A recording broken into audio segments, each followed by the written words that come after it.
Back in Revachol, Disco Elysium. I did turn up the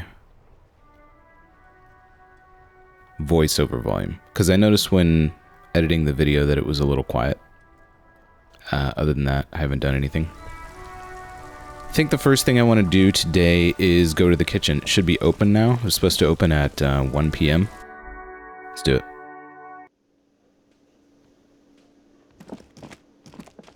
Ah, it is indeed open. How exciting.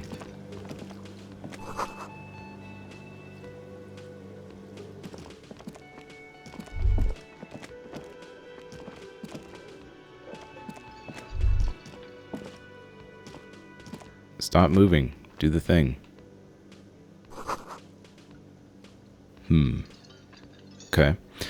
What's here first? You see a heavy steel door with a prominent dimple lock. It's painted blue. You immediately feel drawn to the color. Blue is for mystery. I mean, my clipboard is blue, is it not? I'll be back, door. I wonder where this door leads. You do? It's a door in the back of the kitchen. Why do you care where it leads? Listen, Kim, don't question me, alright?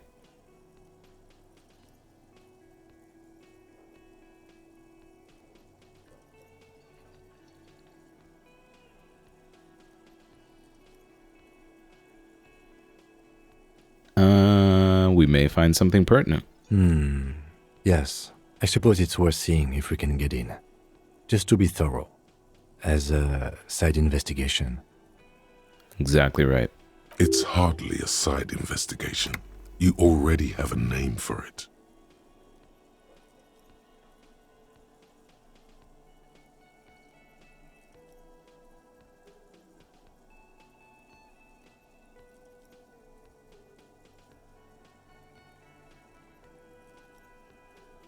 Gart is the person to ask about this. The cafeteria manager. Alright, speak to him real quick. Sup, Gart? Can I help you? You can.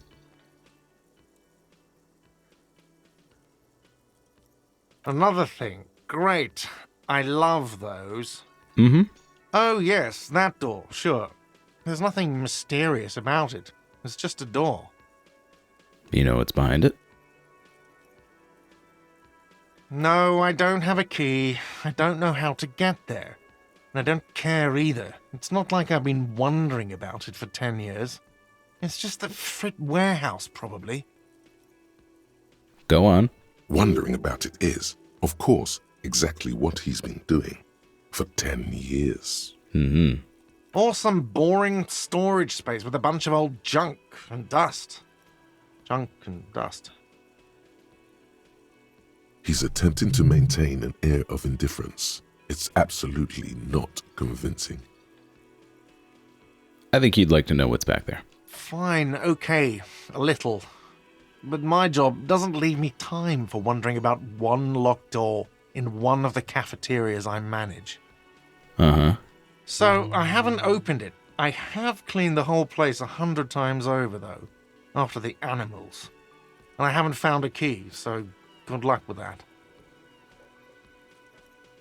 Okay. Yes? So we find a key. Door's all ours. You see a heavy steel door with a prominent dimple lock. Push it. The door does not budge. Touch it. The cobalt blue surface feels rough to touch. The stainless steel door is flush with its frame on every side. Intriguing. It leads to a side building, adjacent to this one. The old building next to this, half ruined. Whatever is behind it must be older. Maybe the chef knows something. A thin man is smoking below an exhaust hood, occasionally sipping from his mug. This must be the Whirling's cook. As you step in, He nods toward the table and says something in a completely foreign language. The only words you can make out are Garansi and Kubek. Okay, it's definitely not his name. Whatever you do, please don't call him Garansi Kubek. Please. It's not funny. Okay. The man puts his cup down and replies something, his left hand drawing arcs in the air.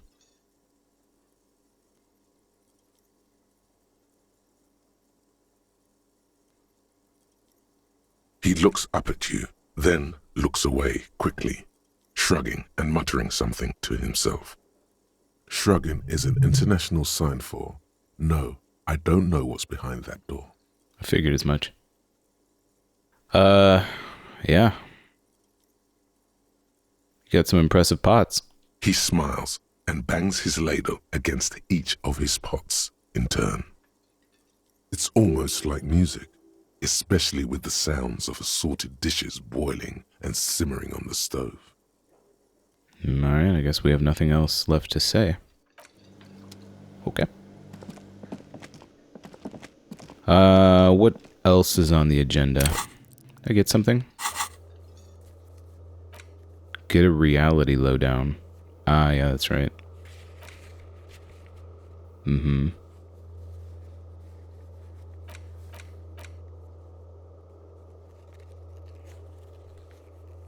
It may take a while.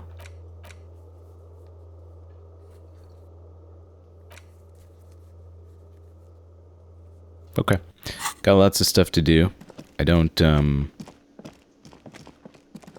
have any plan really at the moment. I think we'll just wander around and see what's what. I think there was someone else here that we hadn't spoken to, yeah. This person. I am a gander and a hunter and a gatherer. Feel like a traveler. A simple little cadence. He seems to be making it up as he goes. From another planet. Hey there. What's going on, dude? It's the jam, my man.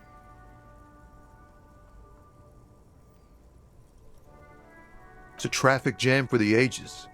Harbor gates up the street are shut tight. No explanation given.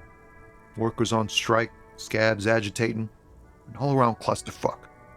Meanwhile, we're all stuck here in long-haul limbo for days upon days upon days. Upon days. So, how long you been here? Feels like forever. Like I was born on this here roundabout and this was all I ever knew. Just me and the metal and the tires, the oil and the fumes of mazout. Mazout is an antiquated term for heavy fuel oils. This man has a barely suppressed performative streak, or he just likes unusual words, or both.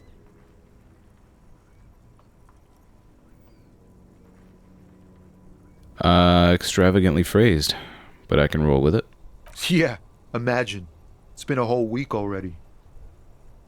So tell me, what do you need?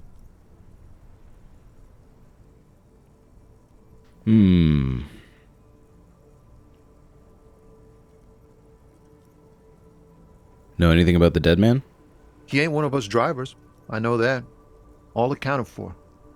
Otherwise, I haven't really asked about that. Been wasting time right here. Keep him busy. It's easy to see he's telling the truth. He's kept his nose out of the dark stuff. Busy with what? Analyzing the fundamental structural and psychological conditions of being stranded in the midst of a sea of motor lorries and their sad, despondent chauffeurs.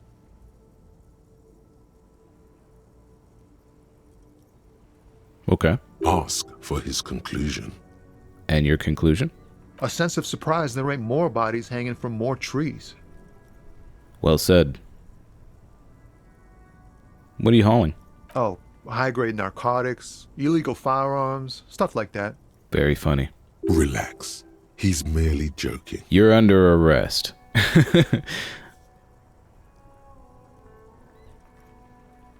Wicked. No. And what are you actually hauling? Can't even get a few jokes past you, my man. I've got another haul of found cargo. Mostly sporting goods, tracksuits, and that kind of thing. They usually get shipped to Grad in the Occident, though we've been making headway in the Il Moran market lately.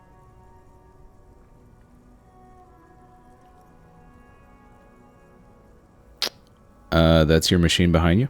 This rockin' beauty. Sure is, like a rash you can't get rid of. You interested in heavy-duty cargo machinery?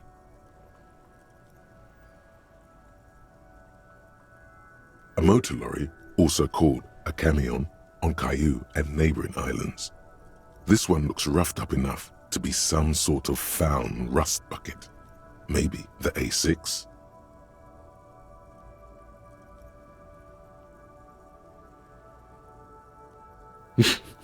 Not really, I just asked because, I don't know, must be a cop reflex. That a found A6 you got there? Good eye, my man. Yup, she's an old one, but reliable. Me and her spent a long time together. Could I get one of those tracksuits you're hauling? We're pals and all, but I can't just freely hand out the merchandise. The bosses won't be happy. Well, I'd be willing to pay, but fair enough. The man taps his fingers rhythmically against his arm. Tell me more about this strike. It's like whatever's going on over at the docks. Workers got a blockade set up, making demands, no way in or out. What's the union demanding? Some pretty wild stuff, I hear. Like a giant new power crane in half the company? I forget what exactly. Good on them, I guess. True. I've heard talk there's a company rep in town, too. Like a strike negotiator type. They'd know what's up. Precise demands and so on. Ah, yes, from the Wild Pines. We'll meet her soon enough, I'm sure. What do you think the company wants? They want to keep that money flowing in, my man. Ka-ching. Yeah, of course. He doesn't blame them, but he's not on their side. That's for sure. Anything else? Yeah, this ain't really my area of expertise. I just do my job and get paid. I have things to do and places to be. All of us do. Fair enough. Us lorry drivers. Camionneurs. You still hang around here waiting for this mess to end. Most have scurried off somewhere to get drunk or high. Or laid. Not that I blame them, really. Not you? Not my thing. Chasing transient pleasures is a drag these days. I prefer the examined life now. Thinking, reflecting, observing.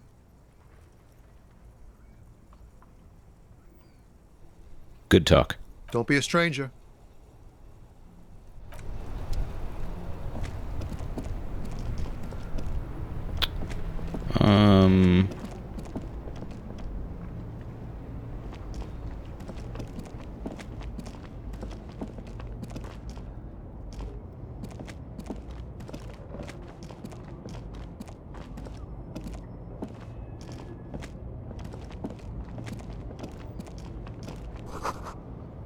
Humanox.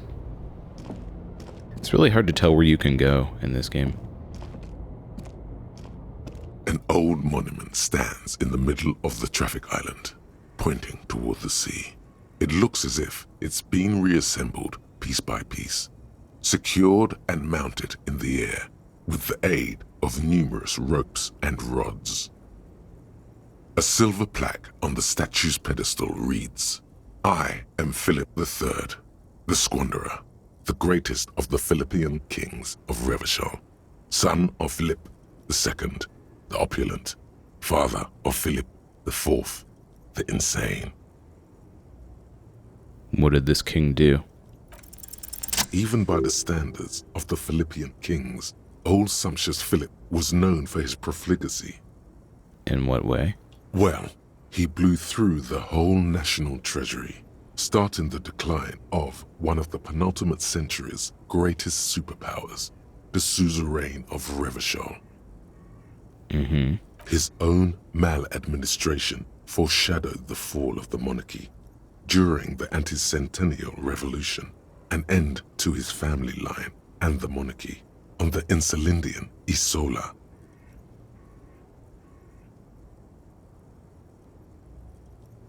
How did he manage to blow through the entire national treasury? Stories have it that he had his bedroom converted into a treasure chamber, where he stored unfathomable wealth. Krugerrands, bars of gold, ornate weaponry, armor, and various chalices. He called it the Sol Auron. It was obscene. There were whispers he slept on a huge pile of gold-dipped feathers, like some obese dragon, instead of a bed, like a normal person.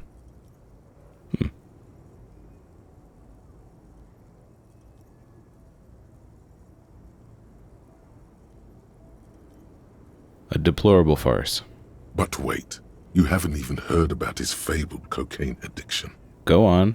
You see, old Philippe wasn't just good at squandering the national treasury on gold and ceremonial weaponry, he was also a prodigious snorter of nose candy.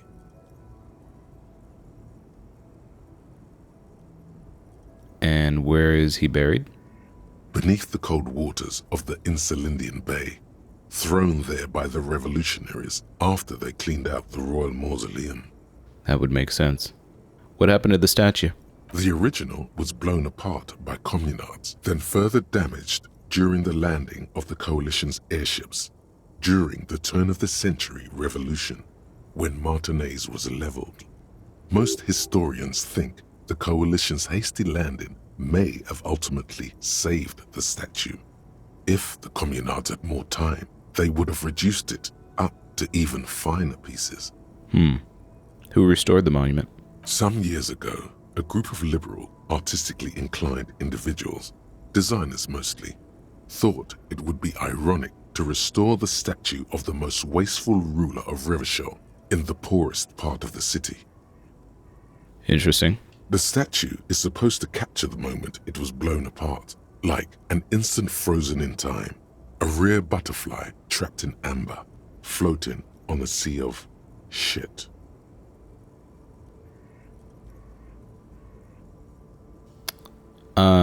Pretty funny. People in Martinez tend to disagree, as do many prominent art critics and thought leaders with more nuanced social awareness than the young ironists. Those critics might have it wrong, though. There's more to it than just ironism, but you can't say what precisely. Perhaps this art mystery will be solved at a later time. Philip III, the squanderer, however, with his bronze face up in the air, doesn't seem concerned about what the hoi polloi think of him in death. Indeed. Not that he ever did in life either. Interesting.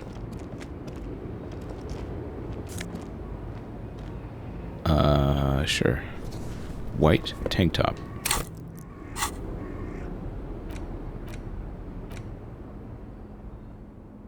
Physical instrument. I'm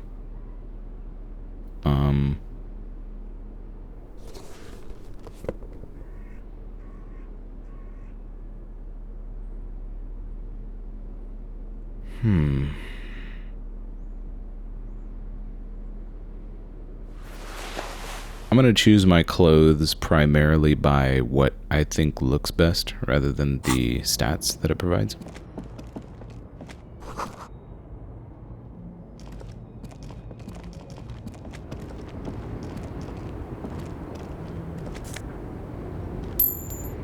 Money.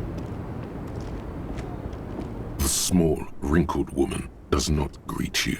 She nods along to something on her radio. A photograph is clutched in her hands, and there is a warm smile on her face. The photo, an ambrotype from the turn of the century, as golden as her smile. It's the warmth of a winter night's fire. Maybe she could give you comfort and shelter, some cigarettes and food money. Maybe she's your... Excuse me, ma'am, I'd like to ask some questions. No response. Wherever this woman is, your words fail to reach her. I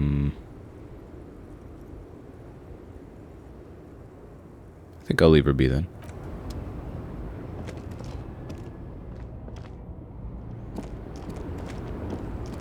Let's see what Kim has to say.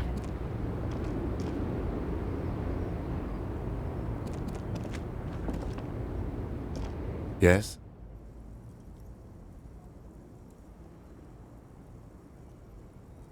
You seem to be following me. I want to talk about you. Me? Yes, you. I don't see how my life is pertinent to the investigation.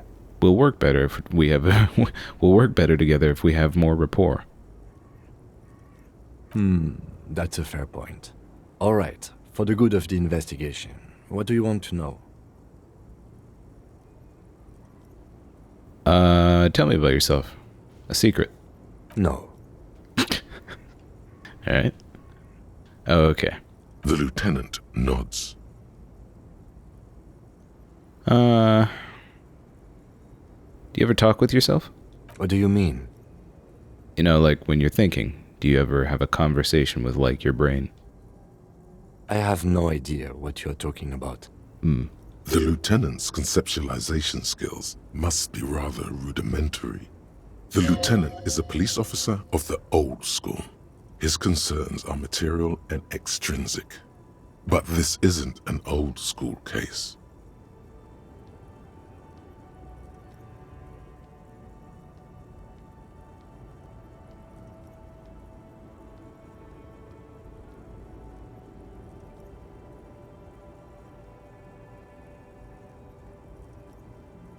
I get it. You're one of those old school detectives.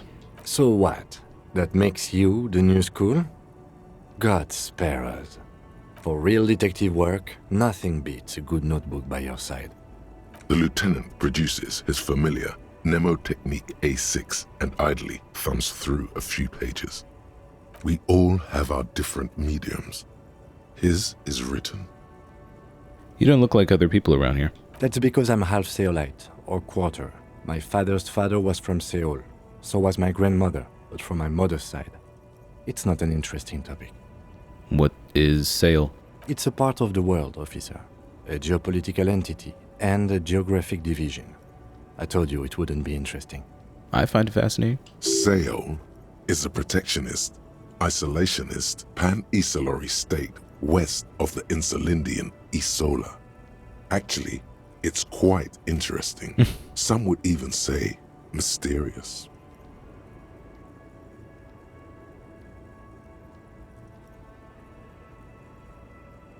You're only making it sound uninteresting. I still want to know more about Sale. You're barking up the wrong tree. I don't speak a word of Seolite. I've never met either one of my grandparents, and I've never been to Seoul. I'm a regular Rêvacholière. A point of pride to him. You're wearing glasses. That's correct. You feel a slight urge to put the lieutenant down for this.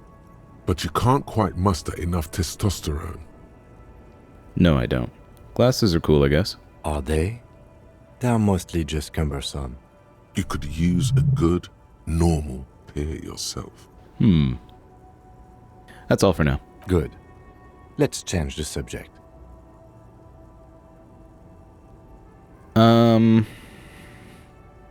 I think you should know that I can't remember anything. No response. He just arches his brow. He's having trouble processing it, believing it even. I feel like I must repeat this. I don't remember anything. There was heavy drinking involved. Have you tried concentrating on something other than your personal affairs? There is a sudden, harsh edge to his voice, like he's tired of hearing about your personal affairs.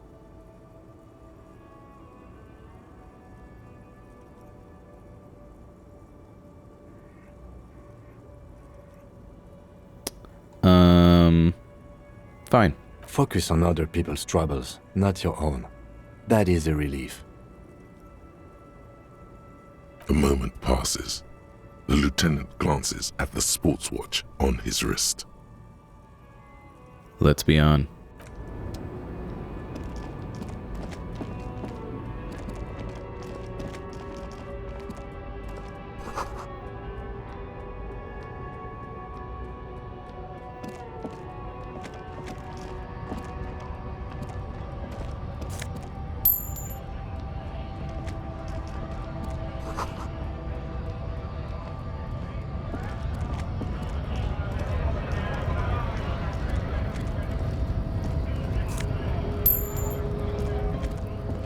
Now we're getting some money.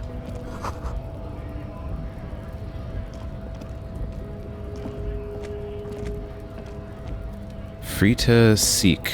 So I guess maybe because it has 3 T's, people might think that it's a misspelling.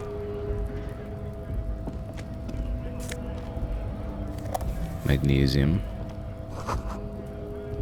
Jump jams.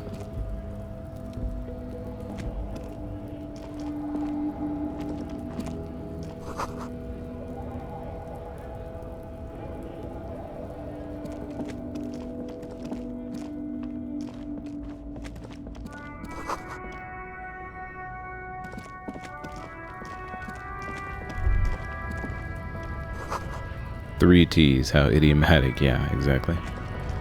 That's kind of what I figured. Okay, what's up, big man? Bastards! We have a right to work! What's going on here? Hold up and stay frosty, everyone. Cops are here. He's a full head taller than everyone else. You here to fuck with us? Beat the honest worker down. No. Good. We're fighting for a cause here. Right to work! Right to work! Besides, we're not that different. It helps if people see us talking, cops and strikebreakers together. Shows authorities are on our side. Builds confidence.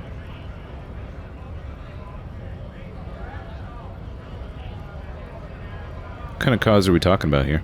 Rights of people, rights of workers, to have gainful employment, to make a salary, and feed their families. His manner of speaking is wooden, the tone of voice bland and uninspired, almost as if compiling replies from a set of learned phrases. Regardless, I have some questions for you. Maybe you should ask them the questions, like why we're not allowed to make a living here. Shame on you! We have families to feed, you piece of shit. So do we, Scab.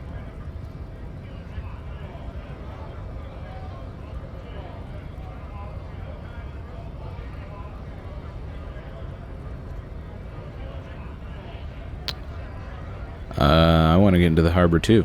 Have fun. Union shits are on full strike. Don't think they're going to let you through the gates. You trying to meet their fat boss? I'm interviewing people about a murder that took place here behind the hostel cafeteria there. I know nothing about a murder. Absolutely nothing? Wouldn't put it past these harbor bugs. They'd do anything to stay alive. Right to work! It's shameful. Cops doing nothing. You should bring backup. Open up the gates for us. Blockading gainful employment for workers is a crime.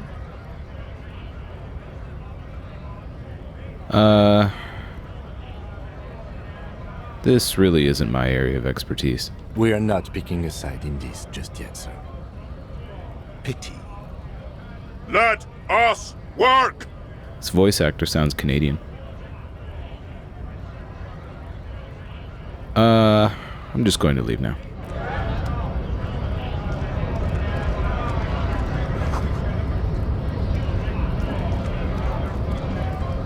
Scab? You're hazy on the notion of a scab. Smells like politics, though. Maybe it's got something to do with the flask he reaches for from time to time. Not a scab, I'm a cop. I was just messing with you. No one's ever seen a cop scab. Imagine, you cops going on a strike, but then another cop comes in and says, let us cop for less money. Speaking of, what brings the RCM here? To the Wild North? Come to see the strife?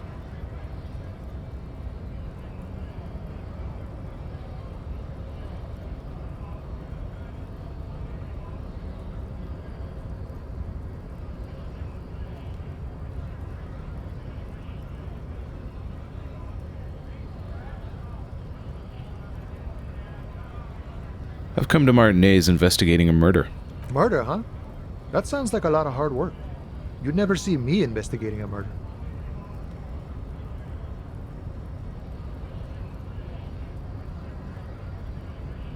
Maybe you want to help me solve it by telling me who did it? Of course, Policia. It wasn't me. You can rule me out. Easier that way. He didn't do it. It's the truth.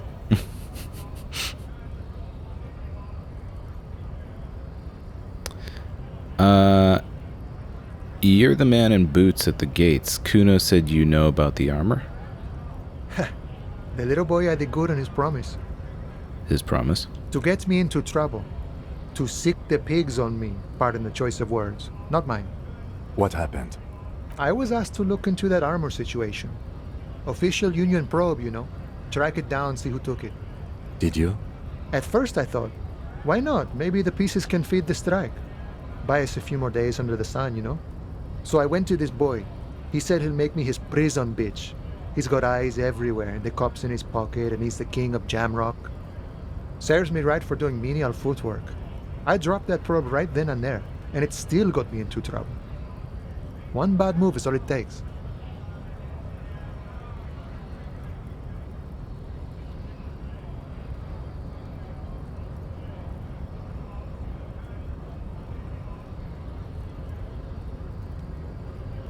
The probe into the armor. What did you learn? I learned that people don't want to talk to a drunk Union man about some armor. What else? Not much. Technical stuff mostly. That was the interesting part. What sort of technical stuff? I did some research into this armadura. Let's say I have friends at the library. I didn't get into the material science, just how it comes off. How does it come off? In parts. 4 in total. The helmet was the first to go. The kid says he tore it off and kicked it into the sea. I believe him. The boots were still on the guy last I saw. Too hard to remove. So, as I count, there are 2 parts missing. The gauntlets and the cuirass. This is where I left off. Too much hassle. More like a job for some militia.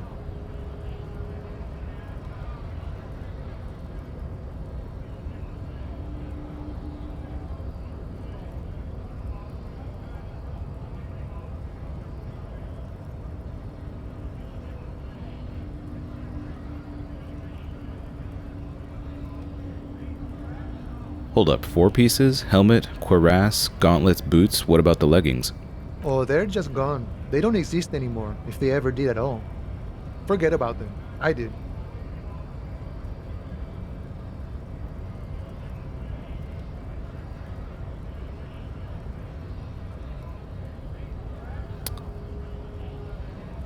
I'm ambitious. I'm going to find all of it.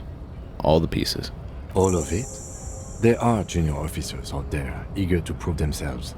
I would leave some for them, and I would leave the boots to processing, but okay. Let's find all of it. It's implied he finds it unlikely that you will succeed in this. As do I. A mesquite epic then, all across Martinez.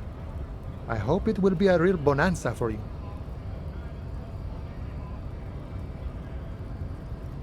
Thank you for your cooperation, sir.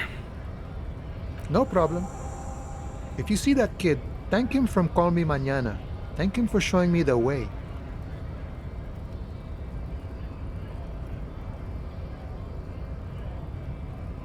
I think that's all I have to say to him.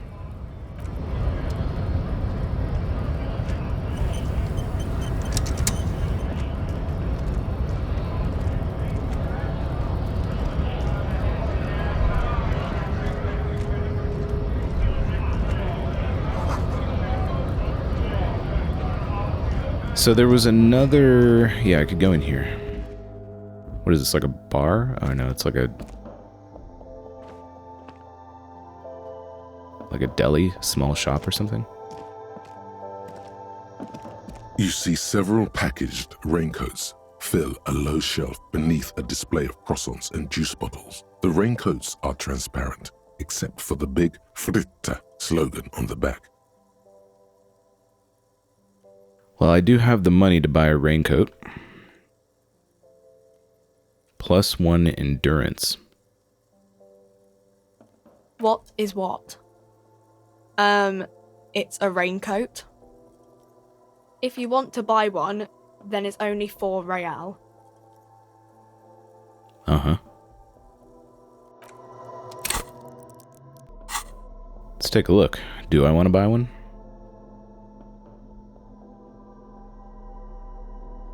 I don't think so.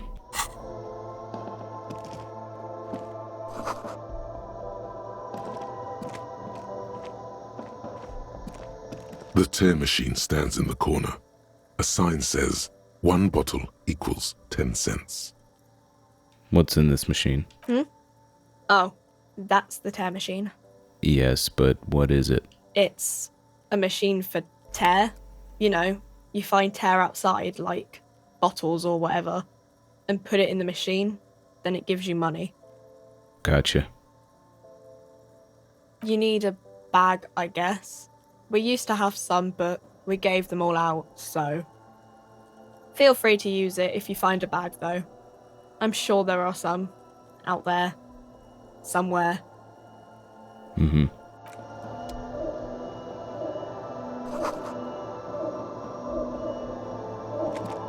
A small cabinet on the wall is filled with various medicine bottles, nasal sprays, and blister packs. They all bear the Saint Baptiste Pharmaceutics logo.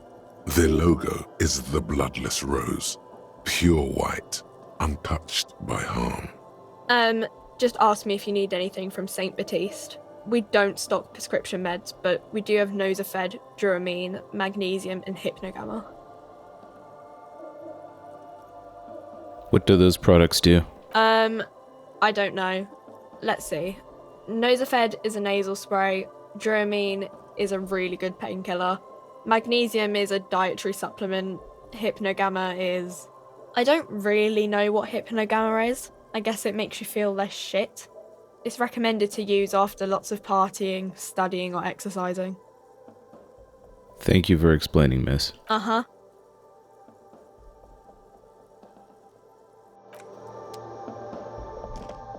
Cigarettes? A colorful display of cigarettes and alcohol bottles line the shop wall, inviting you closer.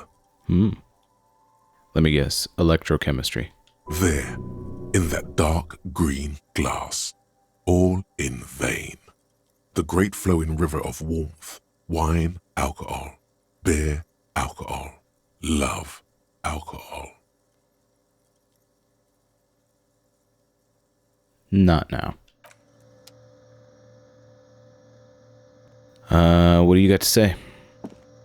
Welcome to Frit. Feel free to look around or something. Everything is out on the shelves. What's that magazine she's reading? Before we go on, what is this Frit? I don't know. Frit? And why is it written with 3 T's? I think they think that the extra T makes it funkier. It doesn't. The story goes that normal Fritta, with 2 T's, a men's workwear shop in Vredefort, was already taken.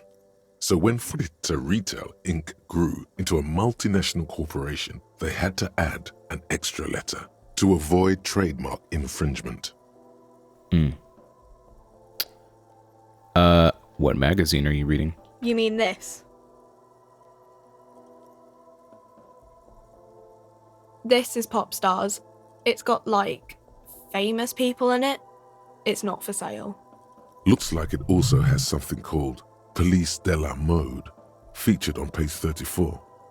This speaks to you.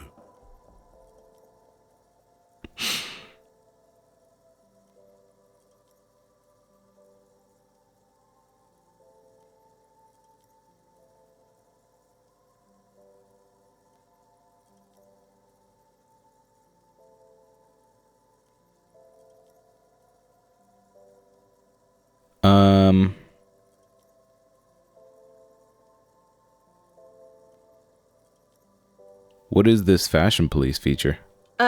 It's where they rate different outfits famous people wear. It's kind of funny. They're kind of mean. It's about who's the most stylish.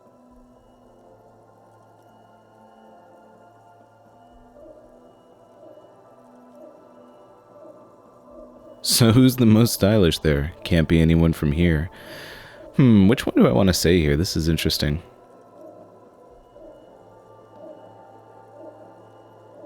I bet your hat would take the prize. No. I don't like it. I hate it. Yeah, I figured it was something that she just had to wear for the shop, since it kind of has the same logo as the sign on the outside. We are not the fashion police. We're the real police. Kim. Yeah, I guess we are, Kim. I've got some questions for you. Okay. I'm not really supposed to be chatting to anyone, but... Well, I'm the police. You can chat with me.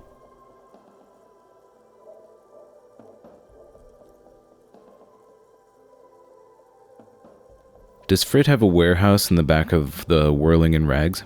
A warehouse? I don't know. Maybe. I don't really care what Frit does. Give me something to work with here. She looks up from under her brow. Fine. Frit doesn't have a warehouse. Just a little back room here. Okay?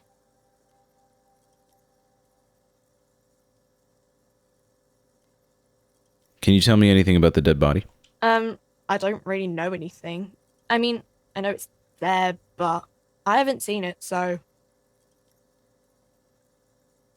Thank you for your help. Uh-huh.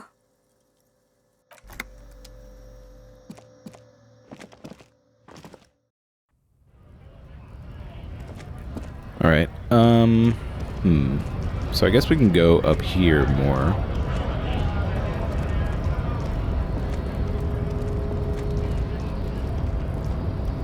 Ah, so now we're here. In case of a strike, press button behind guard. Interesting.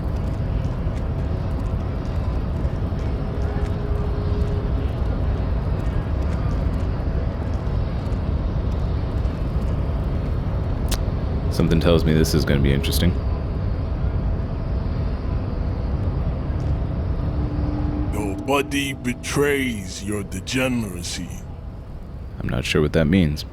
Yeah, Measurehead. His body totally betrays his degeneracy.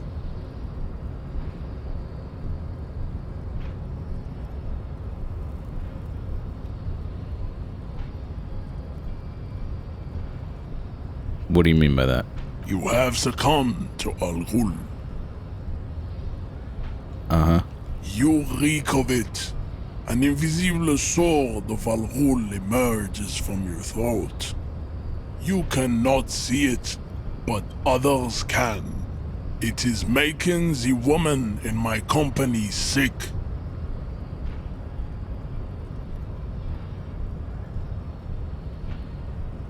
Al Ghul? Yes, Al Ghul. He means alcohol. Oh.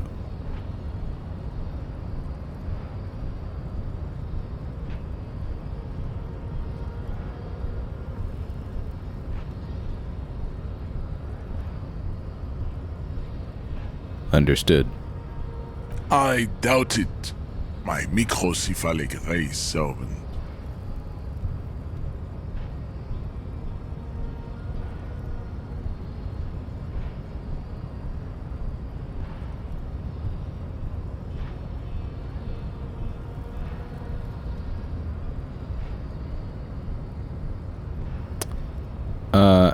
You're right. I'm an alcoholic, and I need that dead body to no longer be in the tree. No, you don't. You need to get another drink. Occidental Haplogroup B4 is done giving orders around here. The influence of the ham sandwich race is waning.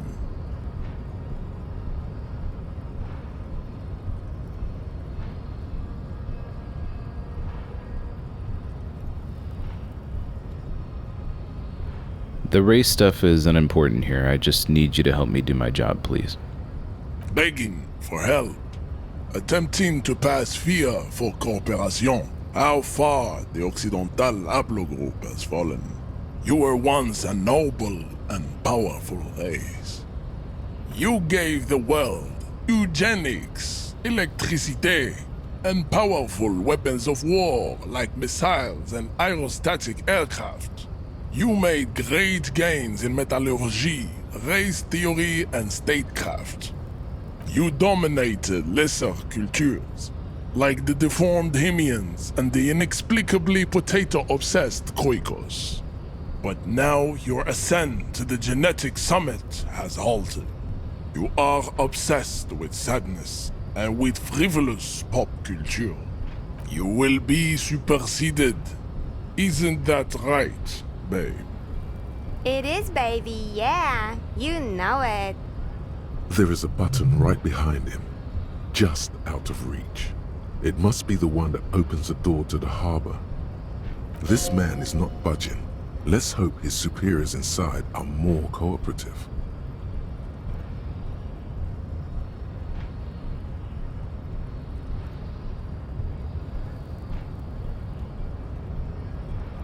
You're right about all this. Now I need you to help me get that corpse down from the tree. Enough with this begging. You should leave the stage of history with dignity by inviting the other races to a great world war. Bring your troops to the Seminine Islands and to Boogie Street, and we will pulverize you. When you are gone, we will build a museum for you. The walls will be lined with bottles of Al Ghul, your beloved beverage. Inside, we will store the odes to homosexuality you call art, and your microcephalic skulls. There may be a peaceful solution to this. You could internalize Measurehead's race theory. He would take you as one of his own.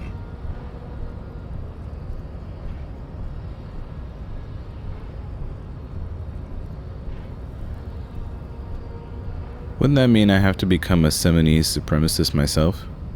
Well, not as such. What you do with a mastery of advanced race theory is up to you. You could reject the findings, sure, or accept them and become an advanced racist.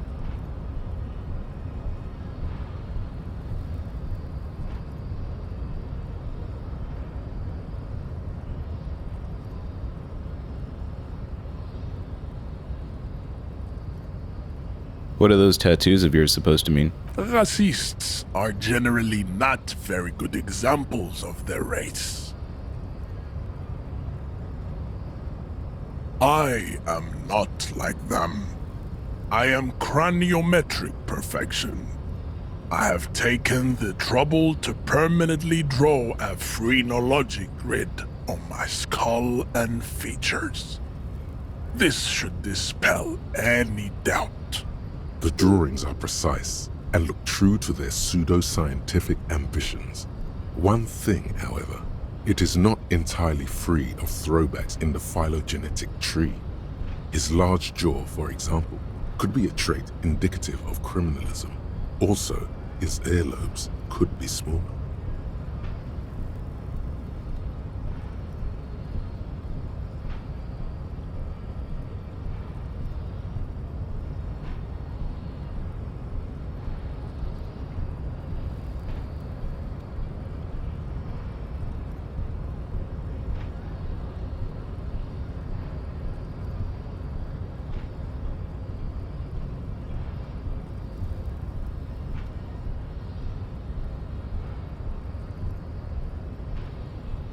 Are you sure? I mean, that jaw is clearly an atavistic stigmata.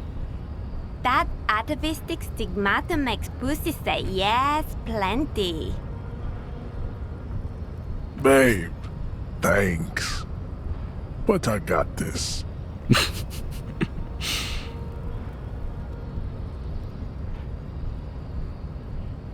You serve the Union, don't you? Aren't they white?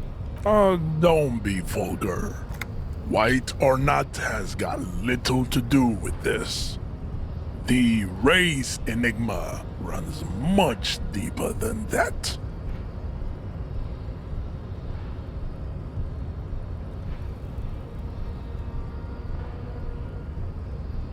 Yeah, but you still serve them. How does that factor into your life? Mr. Clare is a man of vision and means. He has the will to confront polycultural capital, something your race, naivistic communists, never did. Also, to serve is noble. It takes discipline. Your petulant individualism has only contributed to your race failure. It is lax and moronic.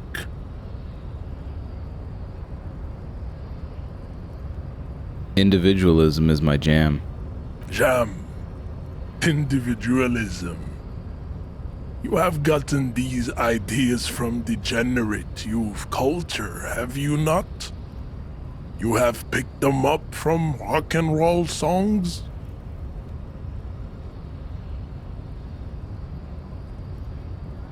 Youth culture does not affect my thinking. Of course it does. You are a degenerate individualist and a rock and roll rebel. A pawn of international finance, just like the rest of your ham-colored race. I am not surprised you enjoy it so much. This has happened to many of the side products of the inevitable cultural victory of the Seminoles race.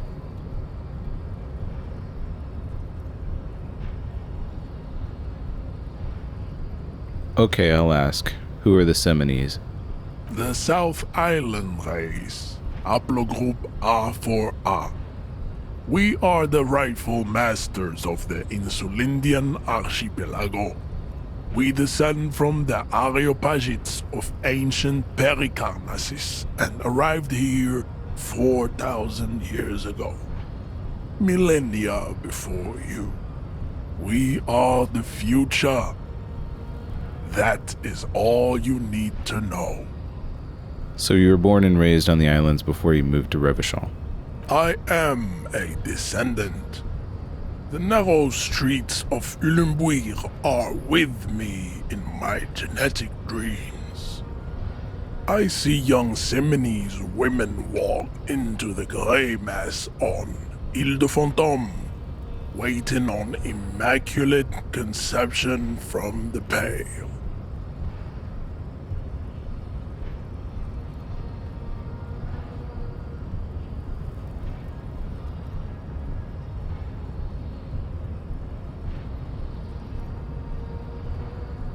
So you did not come from the islands? No. I have heard about it on the radio. So you're not really Seminoles, you're just from Revachol. I'm from Couronne. And no, it is not just in Revachol. The city is central to the Seminoles strategy. Spreading through its trade networks, our culture will dominate the world.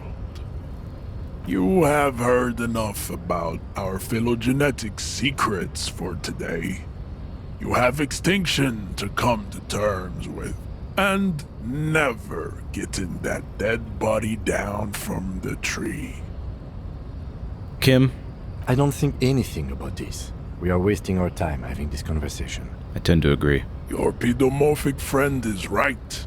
You should leave here with your tail between your legs, contemplating race extinction. I am an immovable obstacle. Bested him in craniometrics.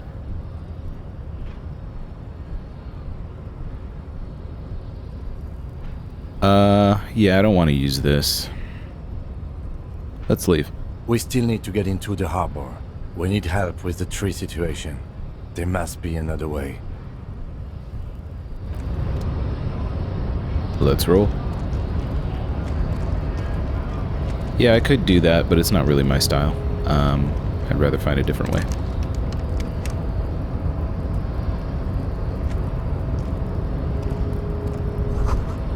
Hermetically sealed door locked by electronic means. There's no lock picking or door kicking this one.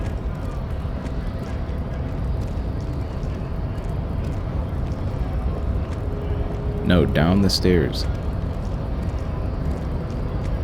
Hey, idiot. Thank you.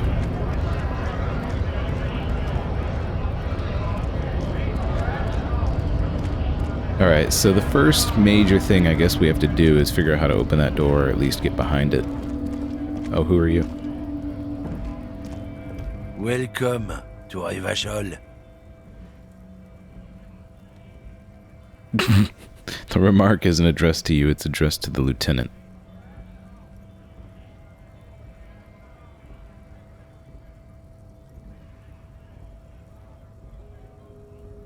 Don't you welcome to Revachol me. My grandfather came here from a 3,000-year-old racist isolationist culture, while your ancestors came to this island a mere 300 years ago.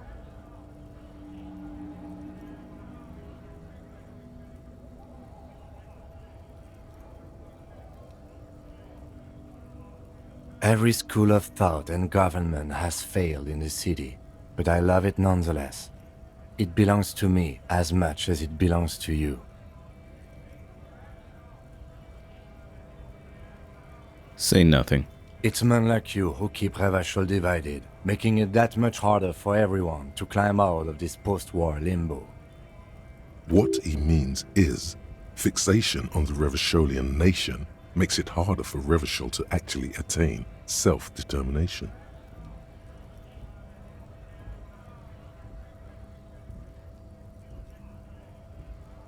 He's right. You're undermining our best shot at real self-determination. Oh, come on, man. I just said welcome to Rivachol. It's a lorry driver thing.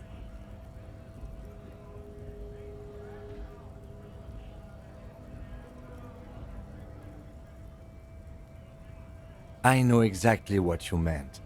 You think my kind doesn't belong here, that I should watch myself and behave. But you see, I'm an officer of the RCM. It's actually my job to make sure you behave. I would advise you to remember that. Silence. The air between them becomes tense. Your partner needs backup. Now's your moment to shine.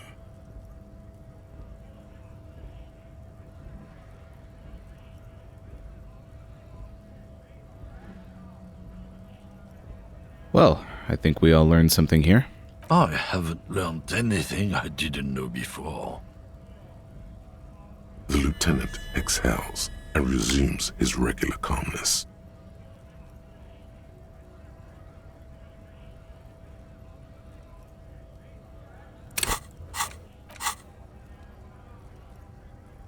What was that?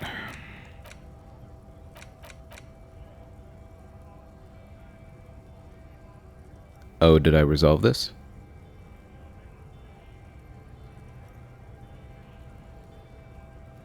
Breakthrough imminent.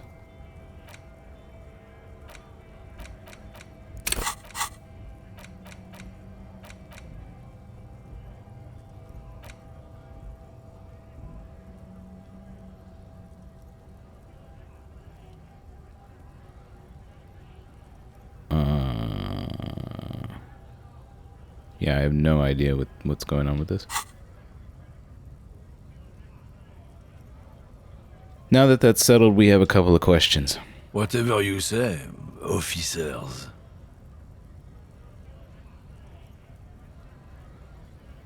What was that argument all about? Actually, no. What are you hauling? Oh, not much anymore. I'm here to pick up some cargo, but the dock workers are on strike, so it's a sit and wait on your ass situation.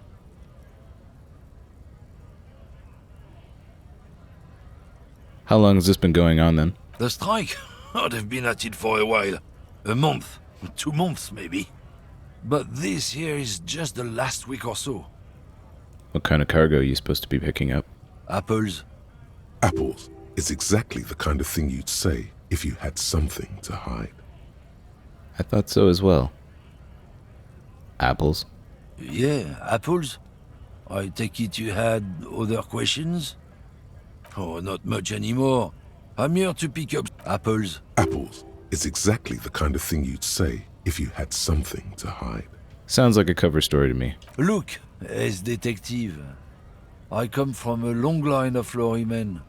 We got ancient rights and privileges. Oh, I'm here to pick up a load of fucking apples, man. Just regular Koiko picked apples. Koiko may be another derogative for a person from Grad, you think.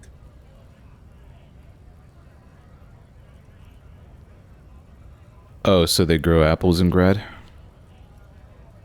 Yep, it's one of their main exports. They grow them down South Yekokata. A beautiful place. Got great scenic vistas. In fact, Yekokata is a desolate wasteland whose name literally translates to Zone of Ecological Catastrophe. It features no scenic vistas and supports virtually no plant or animal life. Yokokata is not in the south, and they definitely don't grow apples there. Yeah? Says who? It's literally in the name, Zone of Ecological Catastrophe. Then, I guess they grow apples somewhere else. You can never really tell with those koikos. They're everywhere, except their own homes. You keep saying koikos, what does that actually mean? He means the people living in Grad. I know. Yeah, you know, Gradniks, Gradvolk, those degenerates from Grad.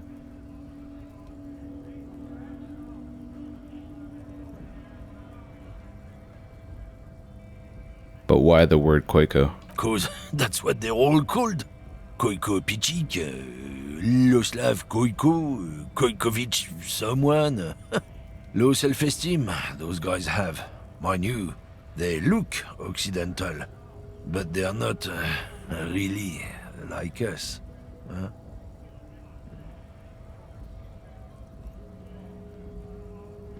So it's an ethnic slur. Hey, if the name and description fit by the very grace of nature, who am I to say otherwise?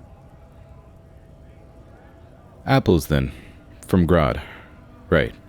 Sure. Apples. You said something about the rights and privileges of lorrymen? Oh yeah, they're a big deal. My great-grandfather was a carter, had a royal license and everything. We've tried to hold on to our privileges. And that's a privilege? Sure fucking is. We have a guild and everything, huh? Very ancient. Very prestigious. So it's a kind of union. Hell no. It's a guild. Invitation only. Unions work for the rich fucks. They're basically the same. Been trying to fuck us out of our heritage in the name of profits, but you can't replace experience. Trusting street thugs with their goods is going to fuck them right up the ass. Mark my words. Generations of practice ain't no laughing matter. We're done for now. Lonesome, long way home. Ah, I see. Here we go. Home awaits. Walk past Station 41 and through the market, past the Boogie Street spearhead to the other side of the lake, the frozen eye at the center of the district. Then past the video rental store on the corner. There, at the end of a street lined with pine trees, a small house no larger than a matchbox. 11 Voyager Road. You no longer live there. Those times are gone. And so are those people. Why did you come here? Why are you still here? And where's the dealer? You have to get back to work. That's all you have now. Oh, okay. Speed gives one psi? What? Oh, I see. Like a drug when I take speed. Learning cap for perception raised to 5. That's cool.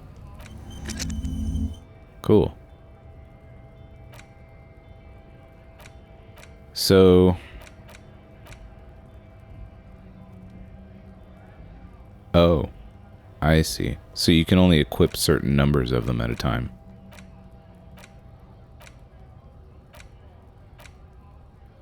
Interesting. Cool, so now I can have much higher perception. That's great. Although I think maybe...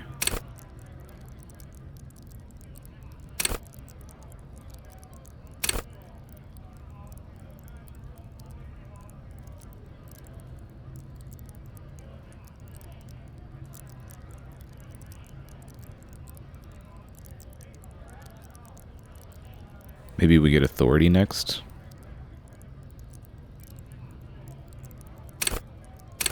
Or maybe composure again. Not sure. Well, not exactly sure where to go now.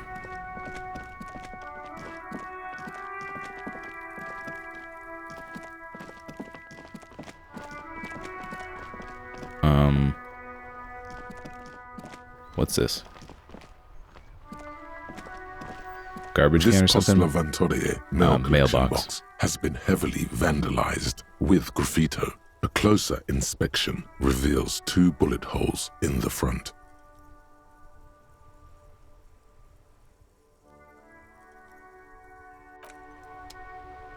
I don't like any of those options.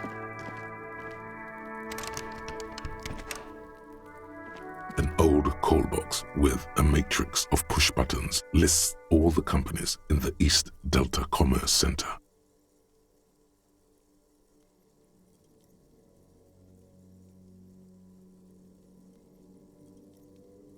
You wait for a minute or 2, but all you get from the call box is silence. No one answers the call.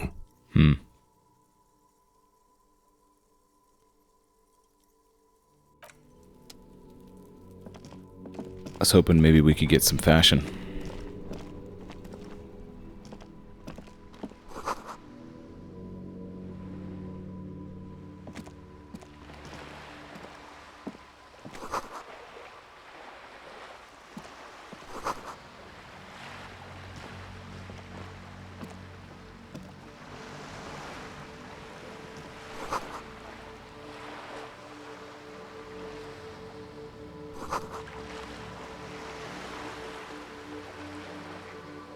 No, don't go over there. So, oh, we can go in here, okay. What's up, kid? Hello, sir. Step right in. The store is open.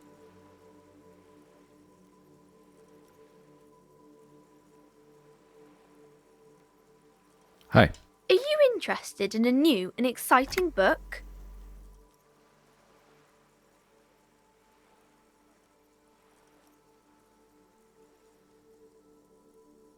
Is it okay if I ask you some questions?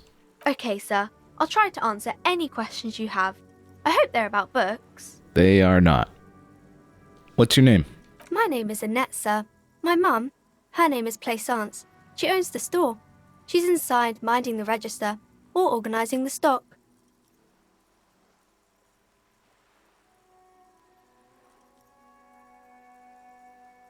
Feel free to step in and browse our wares. Okay, I guess I will.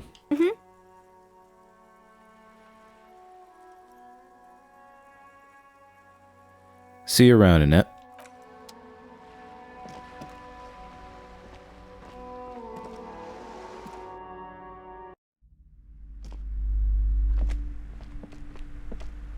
A small mountain of colorful board game boxes. There are numerous types of games for all ages. A lot of shelf space seems to be taken up by Wirral-related merchandise.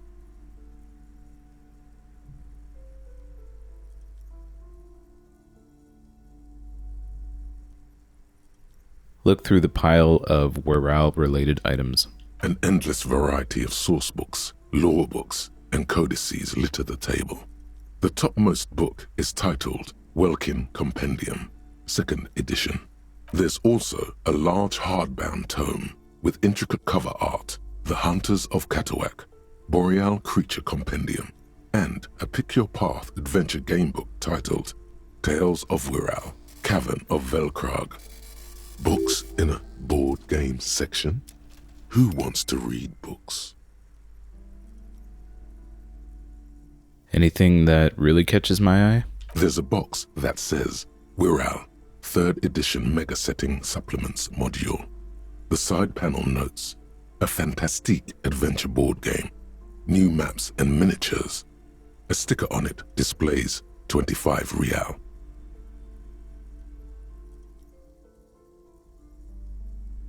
That price is steep, but then it's the 3rd edition mega setting supplement, so it makes sense.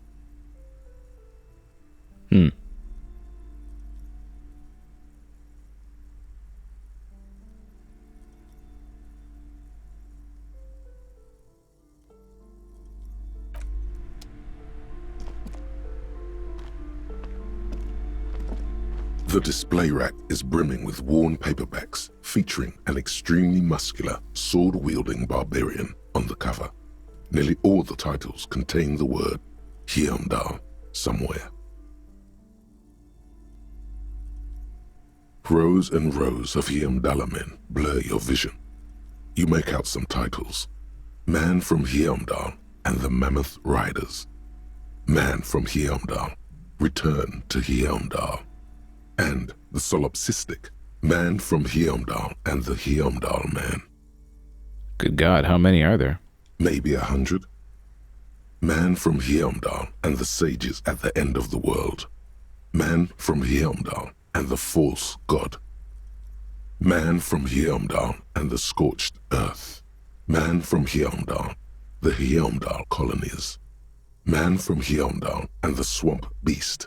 Man from Heimdall and the snow crabs. Is that all? Not even close. Man from Heimdall in hell. Man from Heimdall and the forest of slaves. Man from Heimdall under the lake. Man from Heimdall, Heimdall burning.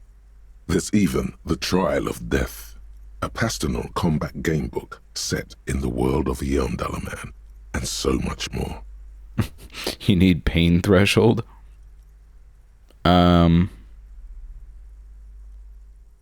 Do any of the books call out to me? Nothing of interest. Only silence and the cosmic background pain radiation.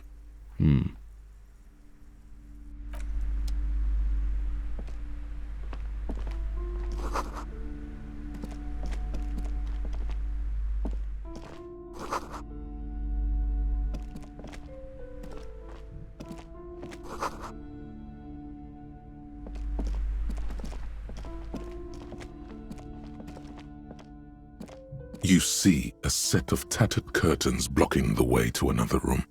A strange cage-like trinket dangles from the curtains. Excuse me, officer. The back room is strictly for employees only.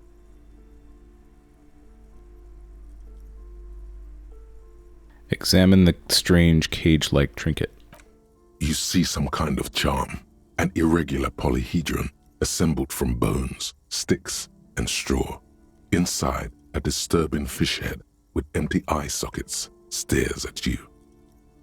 This is a traditional Seminese ward, meant to provide protection against ill luck, bad dreams, curses, and other supernatural scourges. And who are the Seminese? Inhabitants of Ile de Fantôme, the Seminine Islands down south.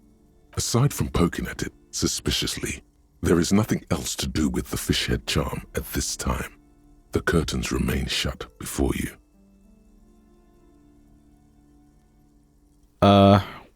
What's behind the curtains? Nothing. Now please go back to browsing the books. Don't you feel compelled to look at the books? The books are all you care about. She speaks almost as if she's trying to put a spell on you, urging you to buy more books. Oddly enough, the more she tries to draw you away from the curtains, the more alluring they become. Ignore the curtains for now.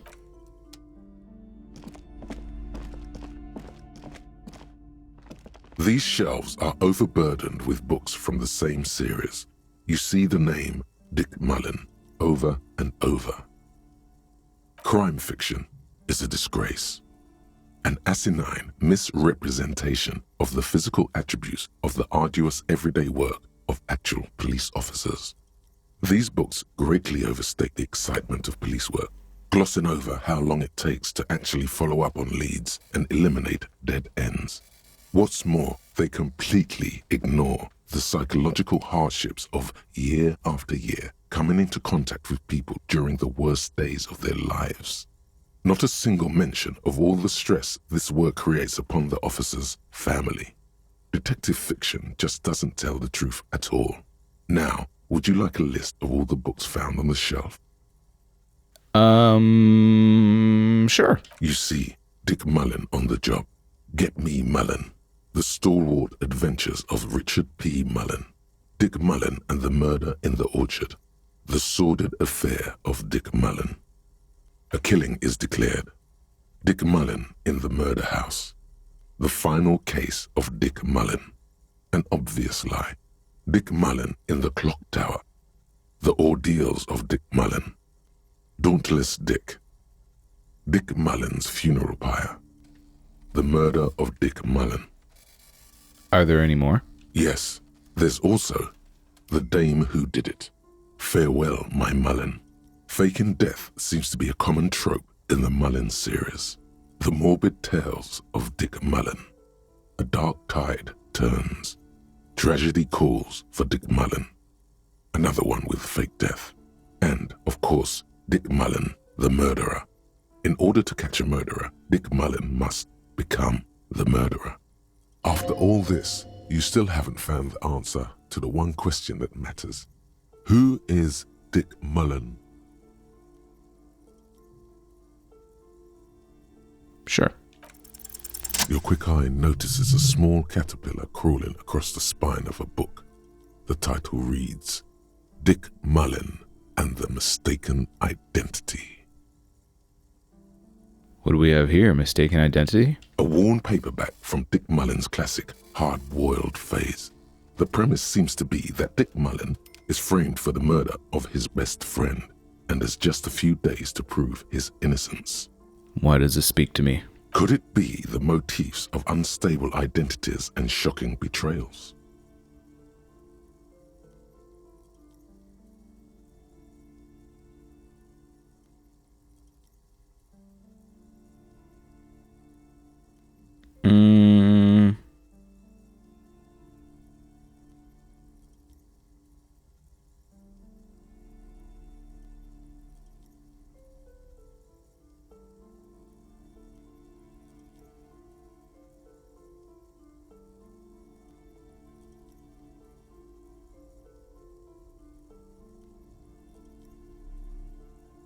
That's probably right. I'm a complicated guy full of contradictions. Then this is the book for you.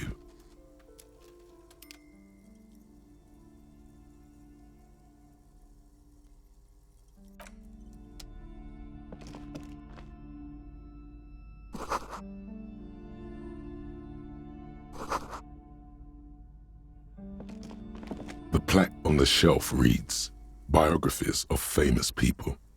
You see a large variety of names, none of which ring a bell. Look through the display. Browsing through all the books with all their names makes your head spin. None of these seem important or relevant. It's all just vapid egoism. Suddenly, a particularly odd title catches your eye. It reads, High Speed Love, the tragic true love story of Jacob Irv and Alfie Delatraz, by one Cecilia Averbrook. What's it about? High Speed Love chronicles the romance between two of the finest tip-top tourney racers in history. One of them is the madcap driver, Jacob Irv. His blonde mane graces the cover. Next to Irv's life story, you see a slim biography of an Occidental rock star called the Anti-Star. He's famous for shooting morphine into one of his eyeballs and cocaine into the other. Next to that, Revacholian radio personality Guillaume Bevy stands in front of a rundown drug den. He's a permanent fixture on Channel 8, reporting on real-life crime and ruining cops' days. I really must insist you buy one of the books. Reading them is not for free. Do still browse, though, but not too long. I'm sorry, I did not mean to rush you. You are browsing. Go ahead. Take your time. Time is commerce. Anything of note in this shelf? I would say The Greatest Innocence. Yes, most certainly. It's an important educational tool delving into the depths of history, religion, and their relation to innocentic power. Who or what is an innocence? A very influential historical figure. But surely I don't have to tell you that. You're a law officer, and law officers have at least some education. The book is also very daring. The author aims to re-examine the universal understandings of the innocentic system, creating a fresh vantage point and a shift in the tired order of things.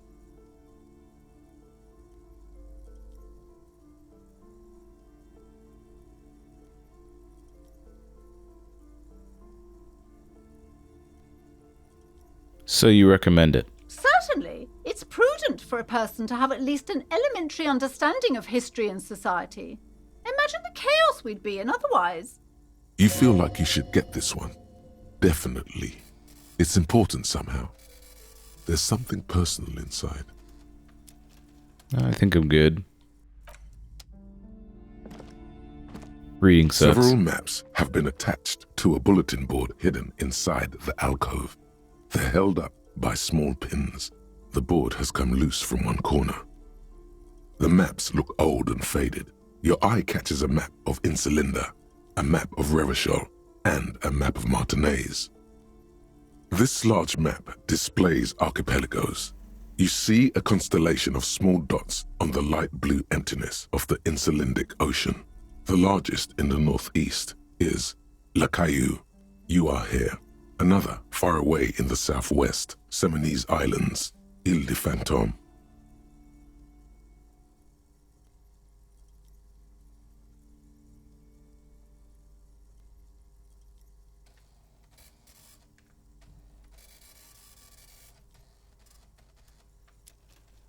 Ozon, Laurentide, Fas à la Mer, Archipelagos, North Arcade Islands, all just specks of dust on the vastness of the Insulindic. On the edges of the map, the color fades into a blur of dotted lines, black and white, disintegrating into mathematics. In the northeast, a dust mite stands on the north coast of Caillou in a bookstore. It's you.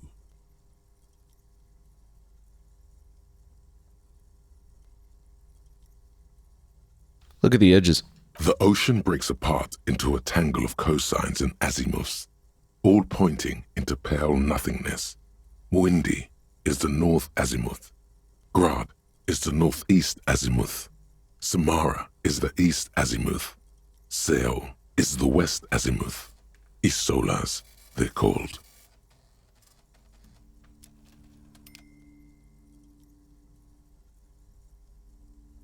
Connections to other worlds.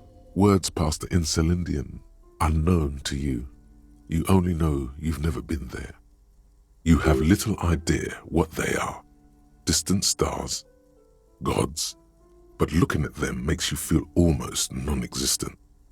Whatever they are, the Isolas are immeasurably large compared to you, and very, very far away.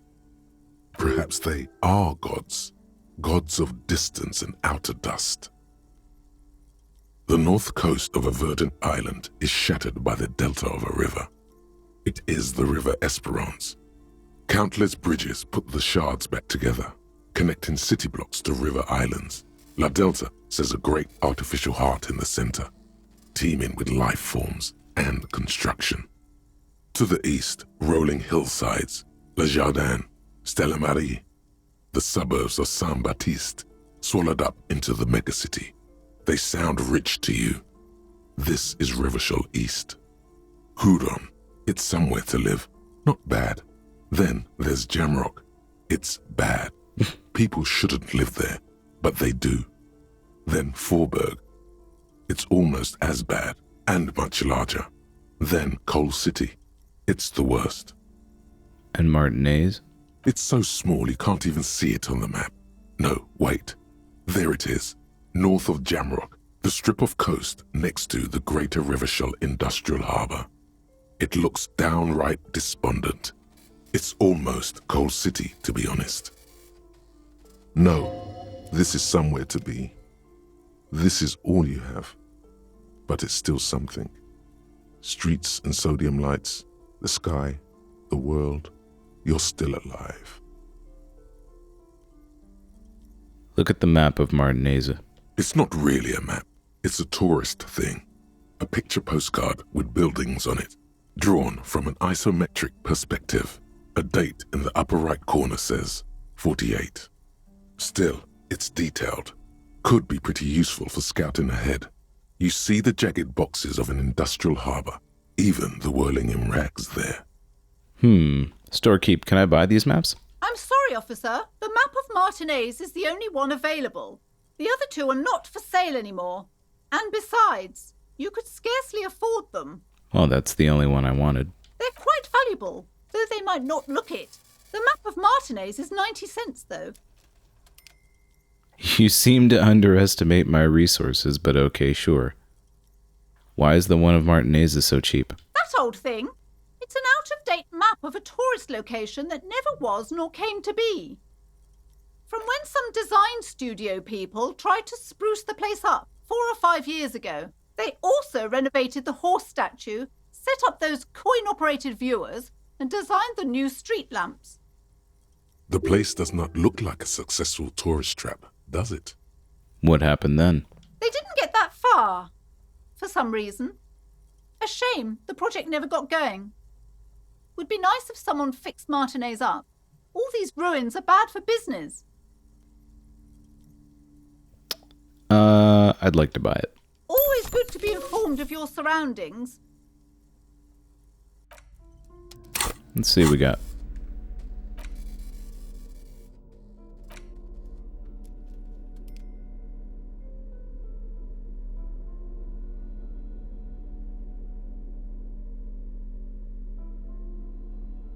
The worn map features the patchwork grid of the streets of Martinez, with directions to appropriately touristy locations.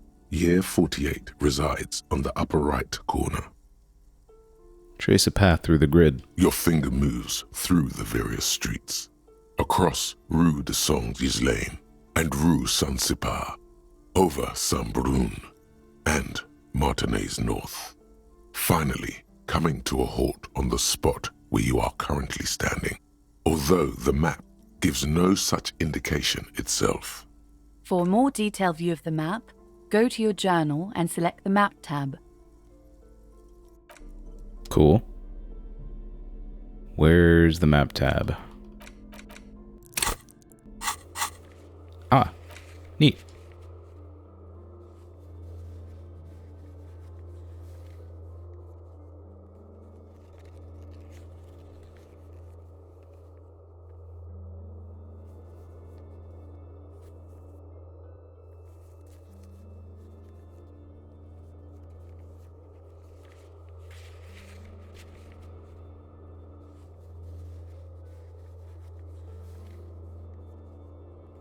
Maybe we should try this?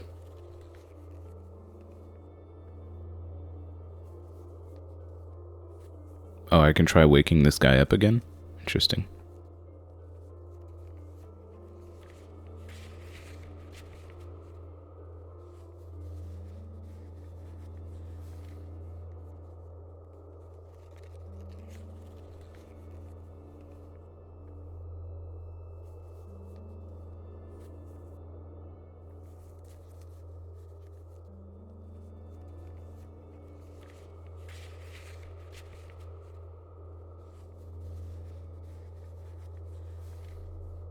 It's interesting to get a big overhead view of everything.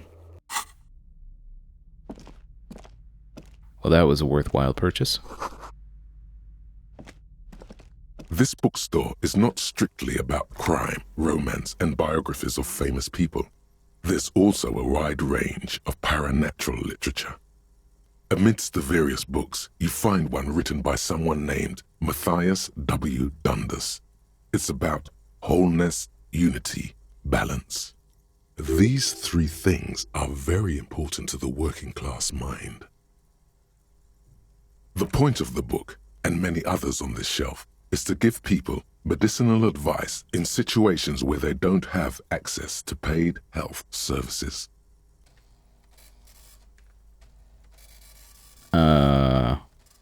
Go on. It serves platitudes, while also telling everyone that traditional medicine, the kind people don't have access to, and which costs more than this book, is garbage, and would only give you cancer anyway, without even curing your cold or anything. Wholeness, unity, balance, on the other hand, can basically take care of anything. Though it is important to note, when it's up to your mind to heal yourself, then it's because of your mind that you're ill in the first place.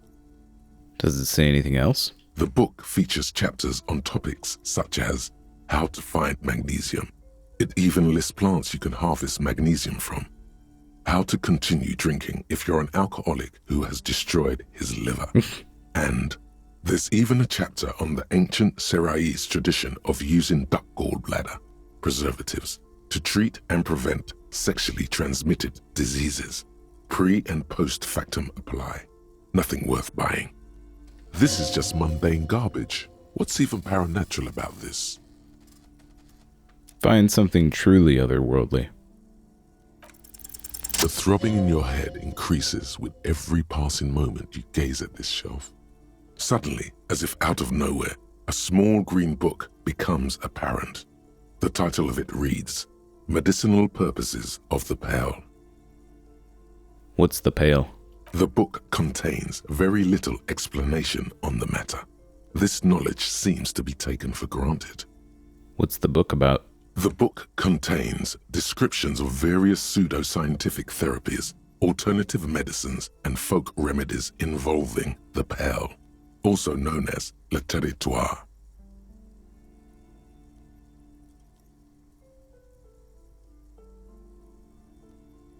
For example, it recommends vigorously swatting one's naked body with a venik or hand broom, made from the leafy twigs of a young birch tree from the near pale. Sounds painful. It is supposedly invigorating and good for the circulation. What else? It also recommends consuming distilled spirits like vodka or whiskey that have been aged in the pale. Readers are instructed to cover these jars in a shallow hole just inside the pale and leave them there for 30 to 60 days, depending on the potency desired. And what does this pale-aged liquor do? Among other benefits, it is alleged to restore a damaged liver to perfect health. That seems improbable.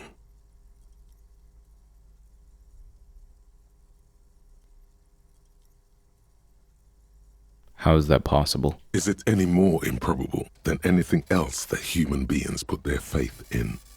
Fair enough. What else? For general health and well-being, readers are encouraged to take regular strolls through the pale, though a sidebar cautions readers to limit each stroll to less than an hour. These strolls promise to cleanse the mind of worries and the body of toxins, especially if the perambulator performs this ritual in the nude. Nudity figures prominently in a number of these prescriptions. I'm sensing that. This is exactly what you need.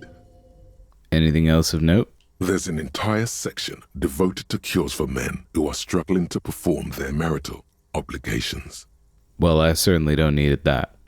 You close the book and return it to its place on the shelf. Weird.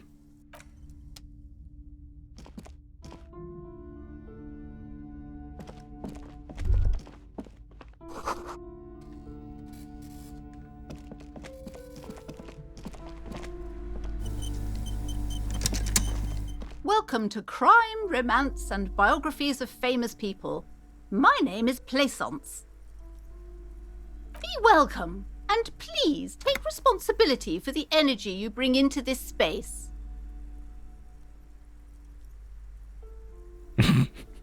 Before we go on, you seem to be well off enough. Can you give me some money? I feel there won't be an opportune moment to ask later. So you're the owner of the store? I am the proudest owner of our little shop of culture.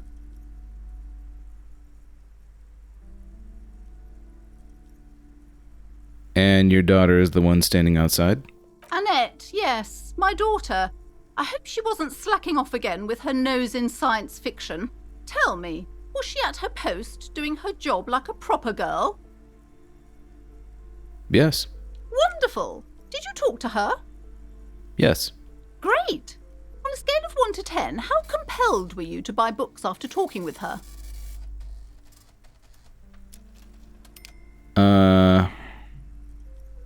10. She's certainly very polite and helpful. My precious, her dedication brings joy to my heart. If you have children, I hope they turn out as great as my Annette.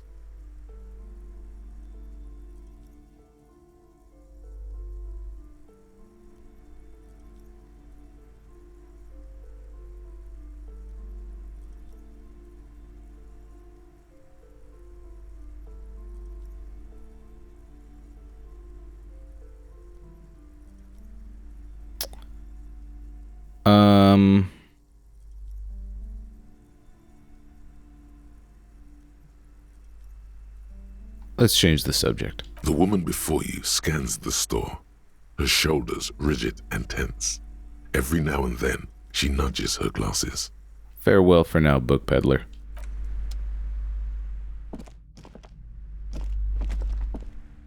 So I don't know what those books are that you can buy. I guess they do something.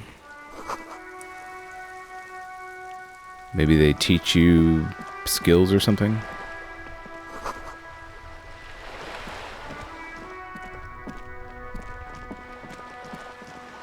Starting to get fairly late.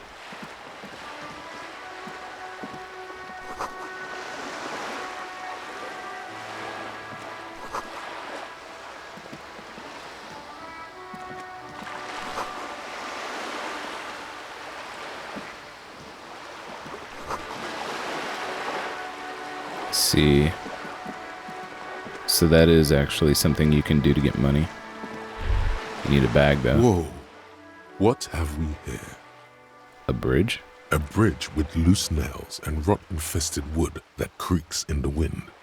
A construction code violation if there ever was one.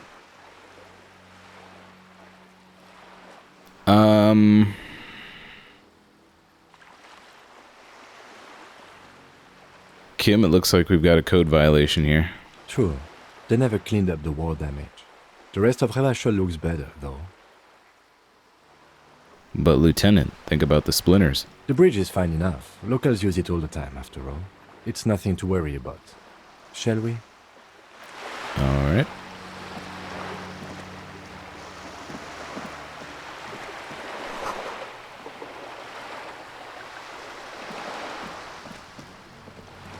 Kim thinks it's safe.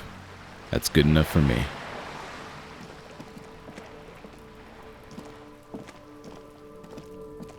This is a wall on the side of an apartment building. Why am I looking at this wall? Jeez, impossible? I guess we can try it. Might as well, right? You have no clue. It's just a wall. So many walls all over Martinaise. Weather-worn, cracked, their paint peeling.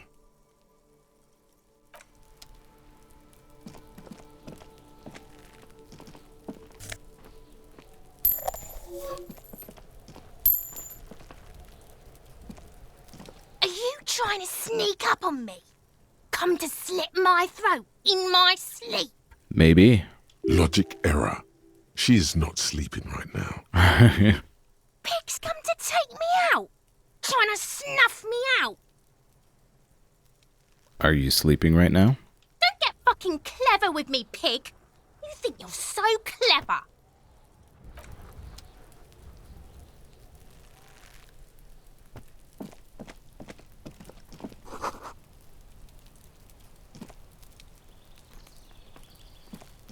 There's a lot more areas to explore than I anticipated.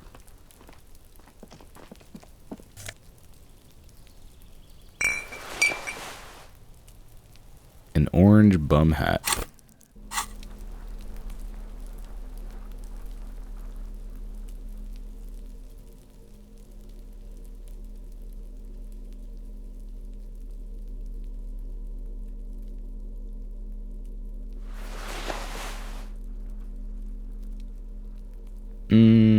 Nah. I don't think I'm gonna wear a random hat that I just found.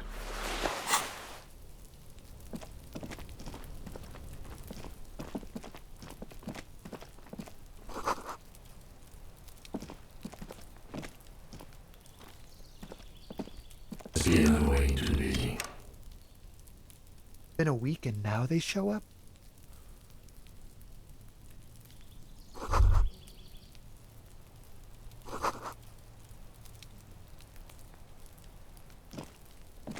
You see a young man on a balcony nursing a cigarette. His eyes have been following you for a while. Not looking for any trouble, officer. It's the voice of someone who has something to hide, my liege.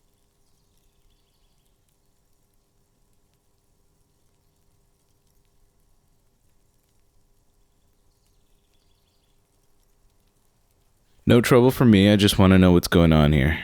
I don't want to be seen talking to the gendarmerie if that's okay. I just want to finish my cigarette. Don't let him go. This could be your witness. The balcony has a great view of the whole thing. Actually, the gendarmerie really needs to talk with you. Is it really that important?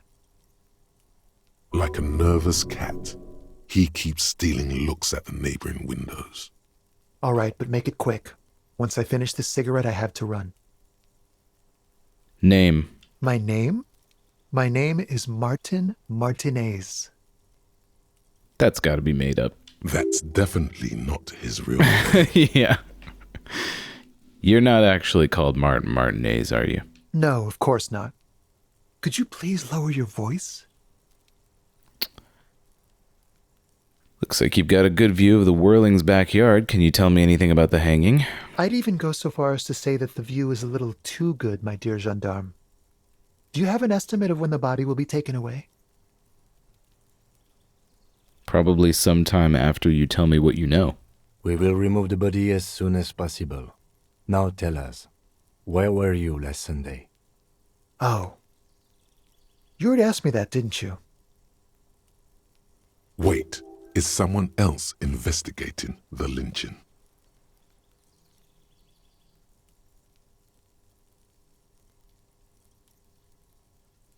I'm pretty sure I didn't. No, not you. Some more muscular type. And when did you speak to this more muscular gentleman? Last week? I don't know. Look. He's an actor declaiming a soliloquy. See how you hang on his every word? You didn't answer the question. What were you doing last Sunday? I had a friend over. What kind of friend? It was my Sunday friend. What's your friend's real name? Did he see something? He doesn't reply, gesturing no with his cigarette. In the neighboring windows, you can see faint reflections of his silhouette, all from different angles. All right, we'll talk later. No. We won't. Now, if you'll excuse me, I really need to get going. Convince him to stay. Time to bring out your secret charm. Tears and begging. Show him your emotional side. Throw yourself before his very feet like a dog. Well, I don't want to do it, either of these things.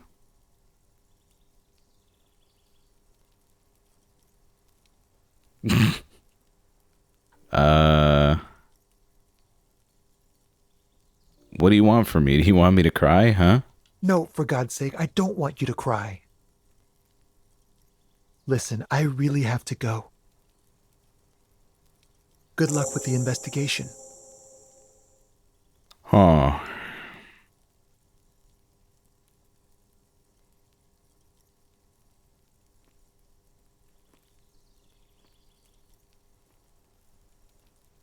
He's gone.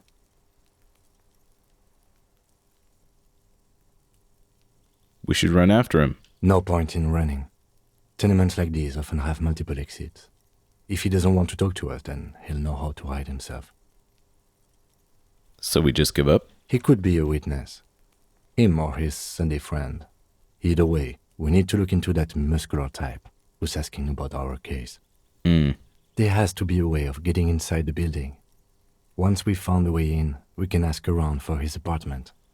Great, let's do that.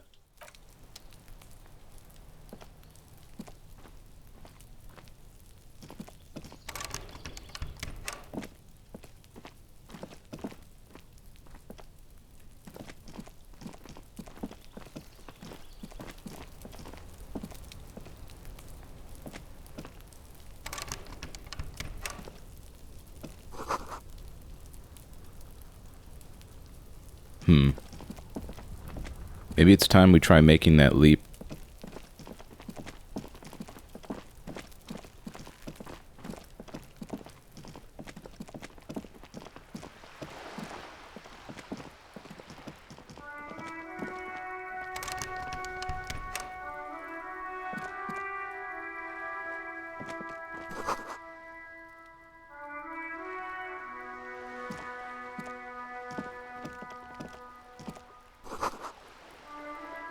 Hey, up here, piggo.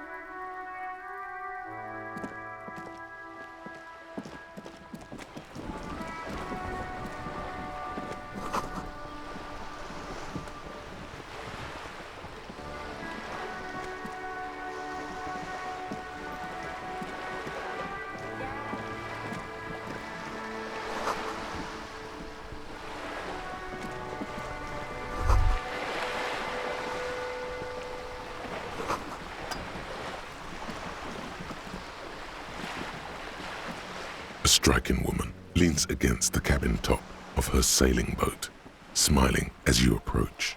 Her green raincoat glistens with droplets. A silk scarf is tied around her throat. Good afternoon, officers. I'm Joyce. Joyce L. Messier. I represent the board of Wild Pines, the owners of the harbour. You gentlemen must be from the RCM.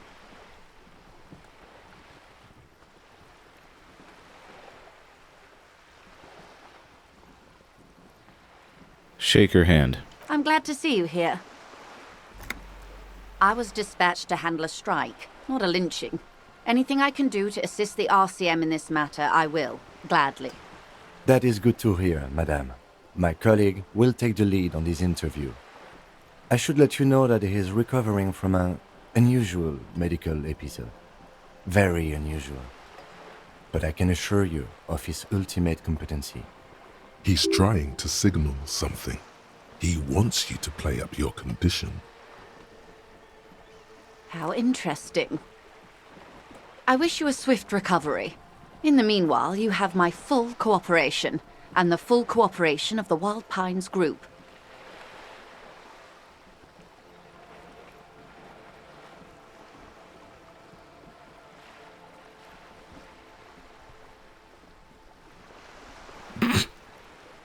You seem rich. Can I have some money? Is what you want to say, but it isn't that easy, is it? What, why not? Look at that lady. Take a gander. Squint your eyes, bub. What nice fabrics. Why, yes. Tucked away under that sturdy green raincoat, almost rustic in its simplicity, a silk shirt and matching scarf around her gentle throat, while dull orange pearls hang from her earlobes, red from the cold. Her light green eyes scan you, full of knowledge and worry, wealth and all its possibilities. These are the kind eyes of the rich man that seem to say everything is possible, within reason. Yeah, so? Now look at you, you misery-clad simian, barely able to tie your own laces. Your armpits are lakes. A scythe of booze precedes you. Your hair sticks to your forehead, and your underwear feels uncomfortable. You're poor, poor as balls. You can't ask this person for money. You're too...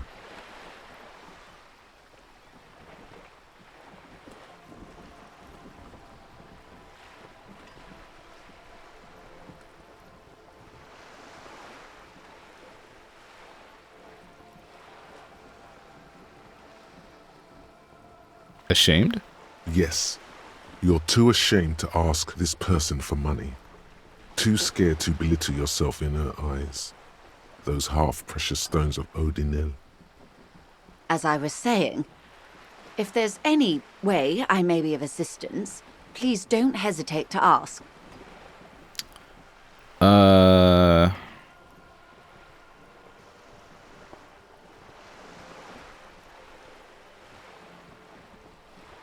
Yeah, I mean, I could really, use some money. I lost my wallet and everything. I am sorry. It just doesn't come out of your mouth. What does is surprisingly eloquent, really. The last one, not the first three. Those are ape speak.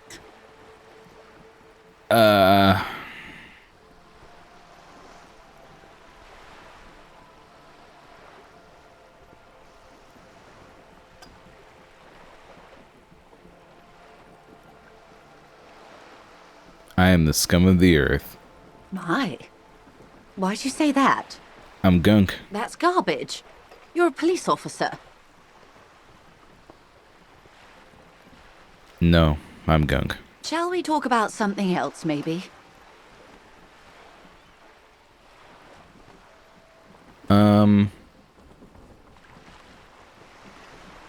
What can you tell me about... Actually, tell me about the Wild Pines. What do you do? What we do? I'm afraid I don't speak for Wild Pines as a whole. It's a giant undertaking. There was a touch of discomfort there. She wants to merely represent.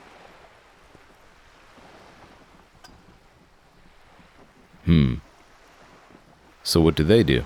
The Pines' core competency is logistics. Container shipping, freight, that sort of thing. See those airships there, blinking? Those are the shipping side of things. And that is the terminal. Another subdivision deals with energy, oil and gas exploration, offshore platforms. The Wild Pines Group is one of the original Revacholian Indo-tribes. Companies awarded royal monopolies by the king, the suzerain himself, centuries ago. The king is long gone, but several of the Indo-tribes remain.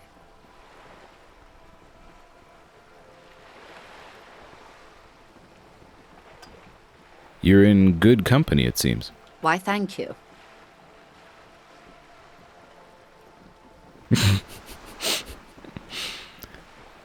Tell me something else. She nods. What can you tell me about the strike? Everything. Right up to, but not including, trade secrets. What's your role in this precisely? I believe the official title is Senior Labour Negotiator. In practice, I'm a grocery clerk. I relay the union's demands to Wild Pines and return with Wild Pines' counteroffer. No way. She's more. She can make decisions. And how are the talks going? They're not. That's the problem. The union stopped all negotiations a week ago, after that awful lynching took place. Now they won't even let me into the harbour. There's a 2-meter 20 racist behemoth blocking the gates.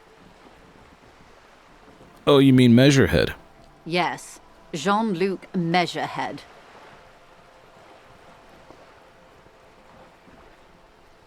How were the talks going before the lynching? Let's say I was not making the kind of progress I'd hoped for when I first arrived.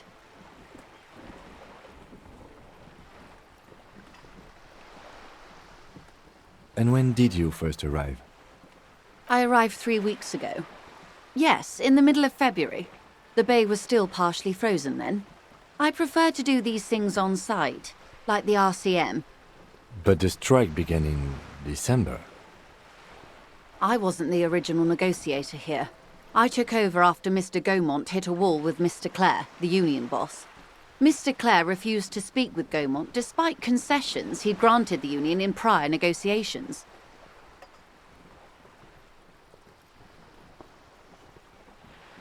This isn't the first time the union has gone on strike? Heavens no. There have been 2 prior strikes. Both times the union won significant concessions, including overtime pay and a medical plan. This time their demands are more, I guess you could say, aggressive. Go on. Ludicrous even. it's meant.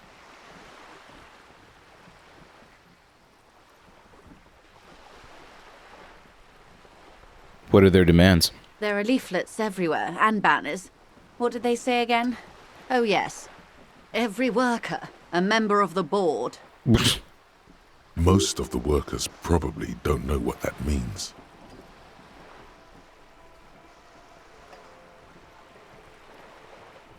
I don't know what to think about that. Fortunately, they explained it. Every time the Wild Pines group makes a decision about anything, it needs the signature of each of the 2,200 workers in its Martinez terminal.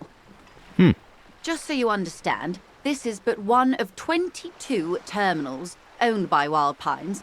Essentially, not only are they kings of the company, they are also kings of the 72,000 employees of Wild Pines Group. An opening gambit, surely.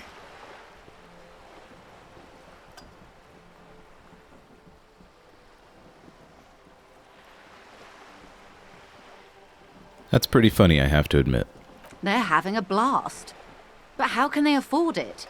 After 4 months, my assumption was they would prefer a more practical solution.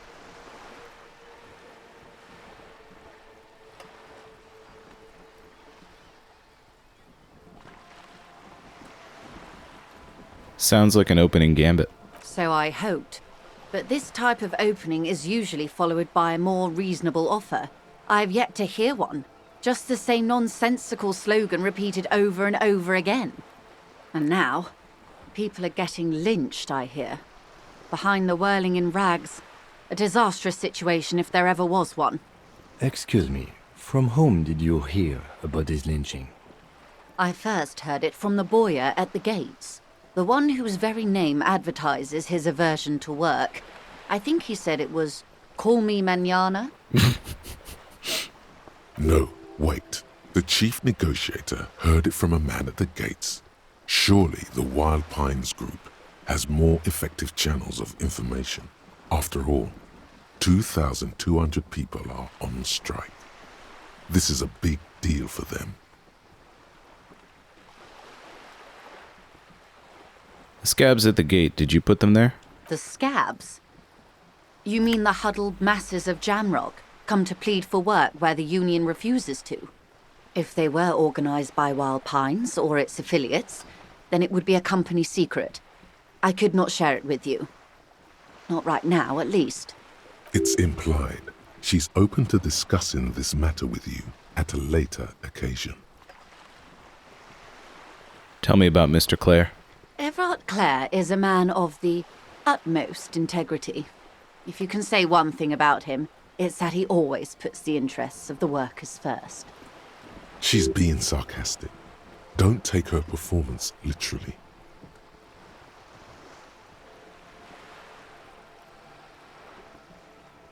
That's not what you really think, right? Of course not. Everard is fantastically corrupt. I imagine he has a thick, viscous goo where you and I have blood. He is the most corrupt individual I have ever seen, and I deal with men like him for a living. If there is anyone more venal, more irredeemably nepotistic, then it's his twin brother, Edgar. Wait, there are two of him? Yes, Edgar looks exactly like his brother, except for that lazy eye. He also talks exactly like Everard does, and when one's term as foreman is up, the other takes over. Interesting. It's how they circumvent the term limits, you see, with a funny little switcheroo.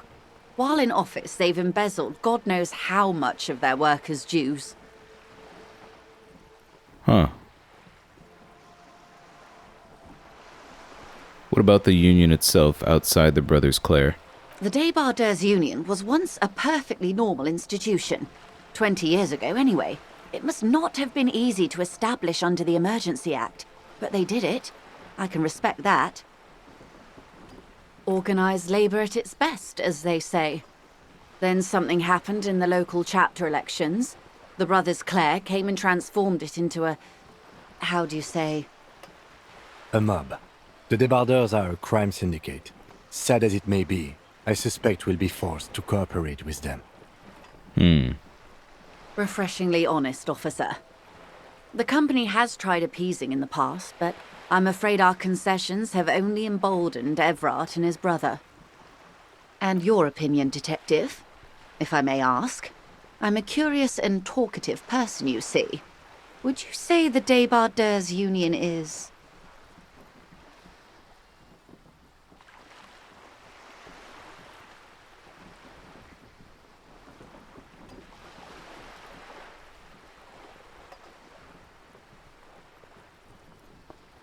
A giant leech sucking the life out of Revachol. Indeed, and a hungry one. Sadly, Wild Pines have cooperated with what amounts to a crime syndicate for 2 decades. However much you feed the leech always hungers. One more thing, you said something happened in the elections? I'm glad you asked. There was a woman, the previous forewoman of the Union. She disappeared.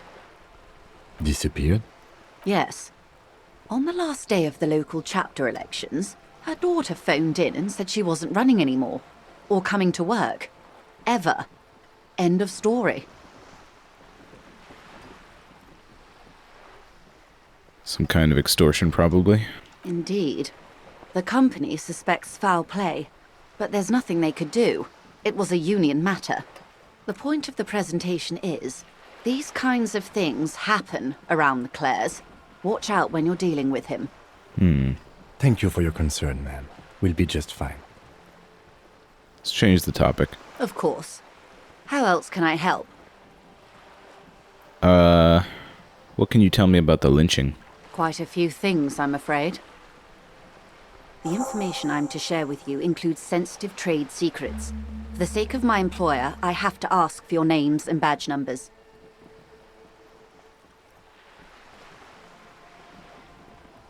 Of course, ma'am. We should have introduced ourselves. I am Lieutenant Kitsuragi, from Precinct 57. And this is my colleague from Precinct 41. I'm afraid he doesn't have his badge at the moment. I hope mine will suffice. How curious. Why is that, Detective? 'Twas stolen by some artist, surely. Best to pin the blame on them. Everyone knows you can't trust artists. Why should I blame it on an artist? Everyone knows you can't trust artists. They're nearly as bad as clowns.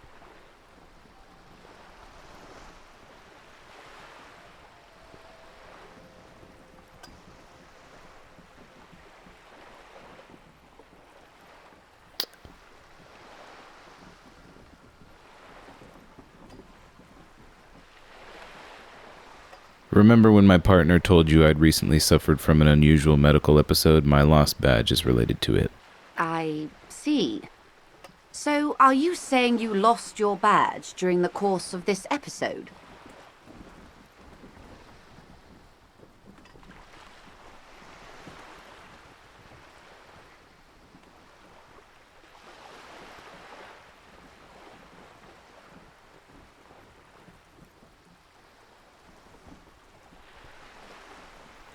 I could have eaten it for all I know. I don't remember anything. This world, this city, nothing. Oh dear. Some kind of encephalopathic amnesia. I don't even know how to respond. I do believe you, naive as that may sound.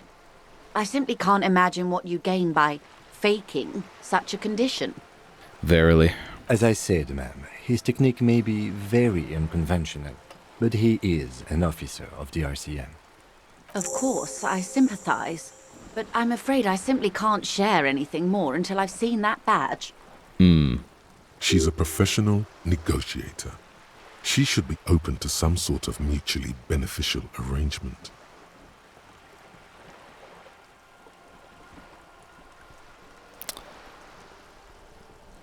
How do I negotiate my way out of this? Feelings will guide the way. Dang.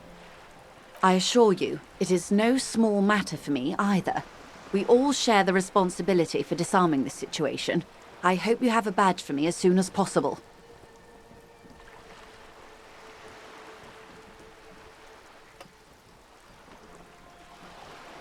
You have so much else, I only have this. You don't understand. It's not like a side case for me. This is my main thing. Trust me, officer, I am fully committed to resolving this impasse. This isn't some side gig for me. She's silent. The wind flaps the sail above her.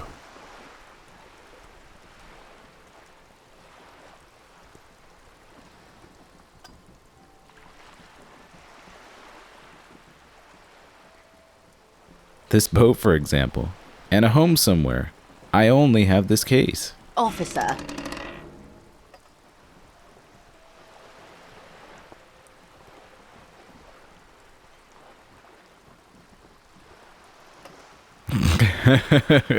It forces you to go on, man. There's really a lot of... I have to remember next time that if I have like a low chance of succeeding on something, I shouldn't even go for it. You know, I don't mean to sound cold, but if you want something, you have to give something back. More than just guilt. You're doing it. Despite your own best efforts, you're still getting in. Somehow. I'll be frank with you. If I'm going to break protocol, I need to be able to justify it to my superiors. They're going to want to see something tangible. Money? The Union is conducting drug trade out of the harbour. It's an open secret in Martinez. Surely it must not come as a complete surprise to the RCM either. Perhaps it's time to look into it. Or you can find your badge, which honestly seems like a lost cause. Detective, a word in private before we continue. Excuse us a moment, madam.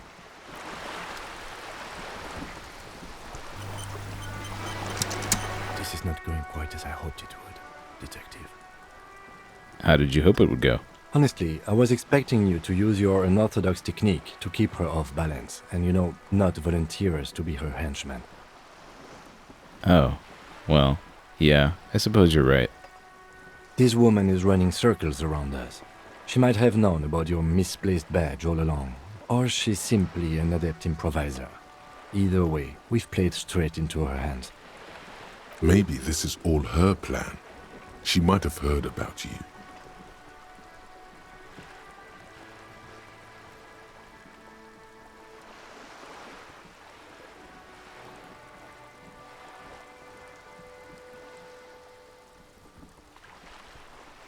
What do you propose? That we don't investigate the drug trafficking? No. If there is reasonable suspicion, we must investigate. Otherwise, she could claim we're siding with the Union, or that we are on their take. We'd never hear the end of it. What I propose is, we ask her, then we investigate, briefly. But do not share the outcome of this investigation with her. We tell her it's done, and demand for her information on the lynching.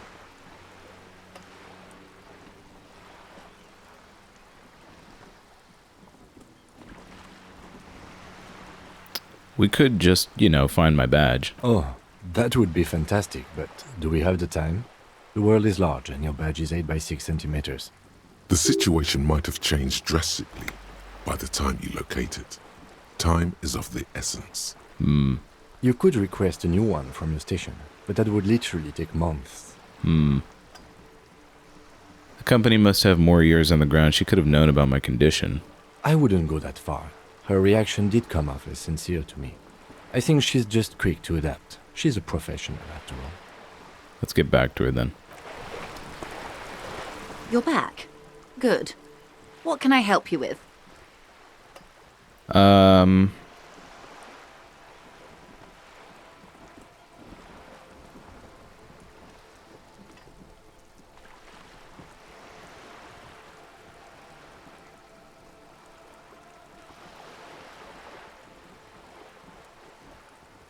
You know something about these tattoos? That's the man who was killed. I'm afraid this is a discussion for once we've cleared the lynching question.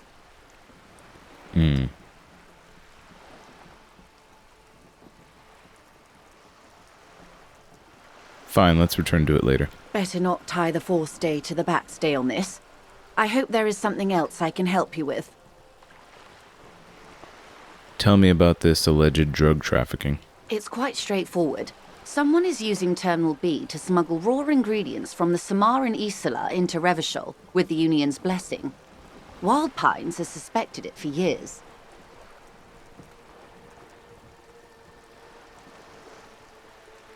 Ingredients for what, ma'am? Meth and dextroamphetamine, GBL, and various synthetic psychedelics.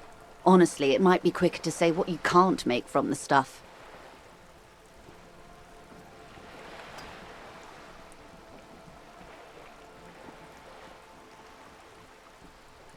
And you want us to investigate? Yes, but you won't get anything out of Evrat and the Dockworkers Union.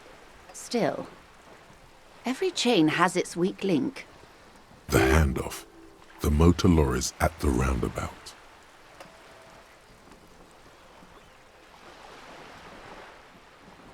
The lorries. Precisely. Someone needs to move the ingredients from the harbour into the city. Once they reach Jamrock, they're distributed to a network of local manufacturers well beyond our grasp. But in transit, they're vulnerable.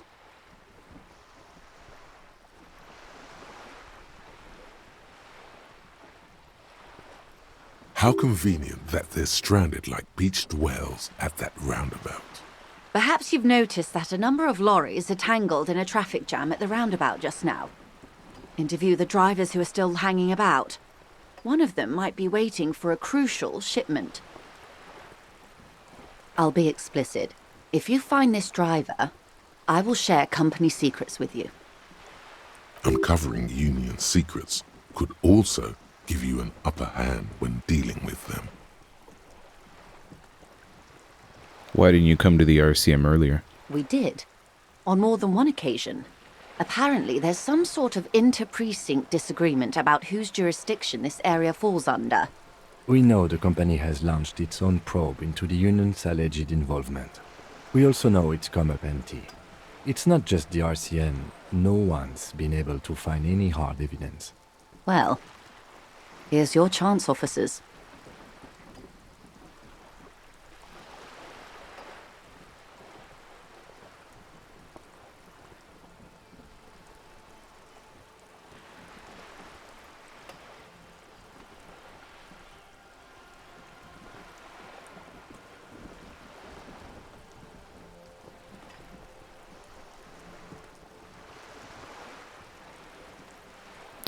Okay, I've made up my mind about the smuggling investigation. Yes?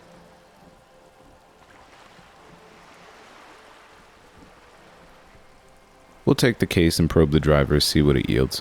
Excellent. According to my reports, there are at least 3 lorry drivers lingering near the roundabout. Hopefully one of them will know something. It may come to nothing, or it may just blow the case wide open. I suspect the traffic jam won't disperse for a few more days. You should have the time you need. In the meantime, let me know if there's any other way I may be of assistance.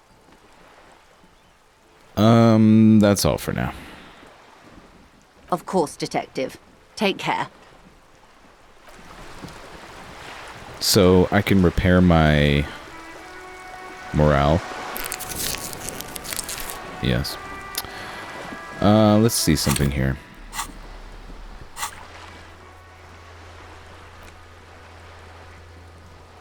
Volition is what I need.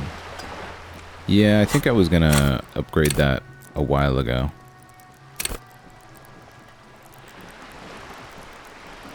We can go ahead and upgrade that, I suppose.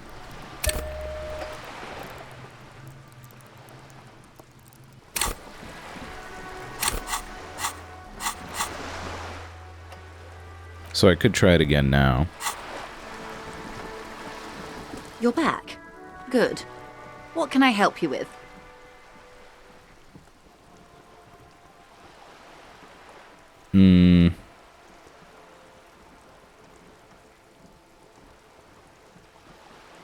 Could I have some money? Voila, you're doing it.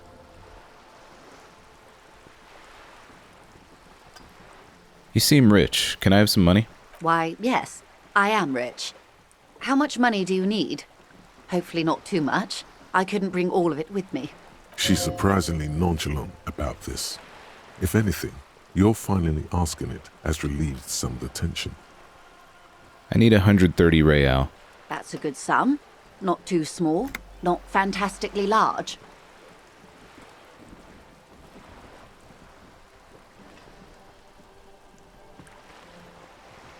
She reaches into her raincoat and pulls out a zip bag. In it, you see paper notes arranged like black gills. She removes a few notes and hands them to you. The paper is cold and oily to the touch. So, I hope I didn't just bribe you, officer. It may not be technically illegal under the Emergency Act, but still.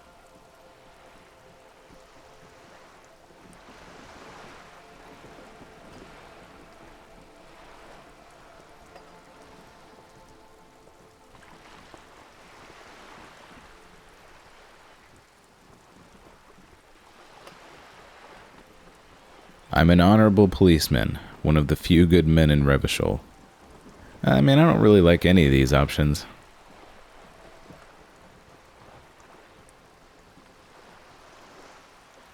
You were just helping me out.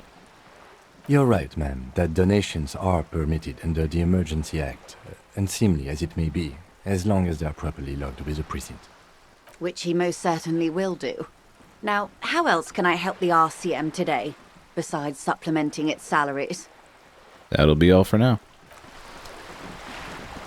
Alright, excellent.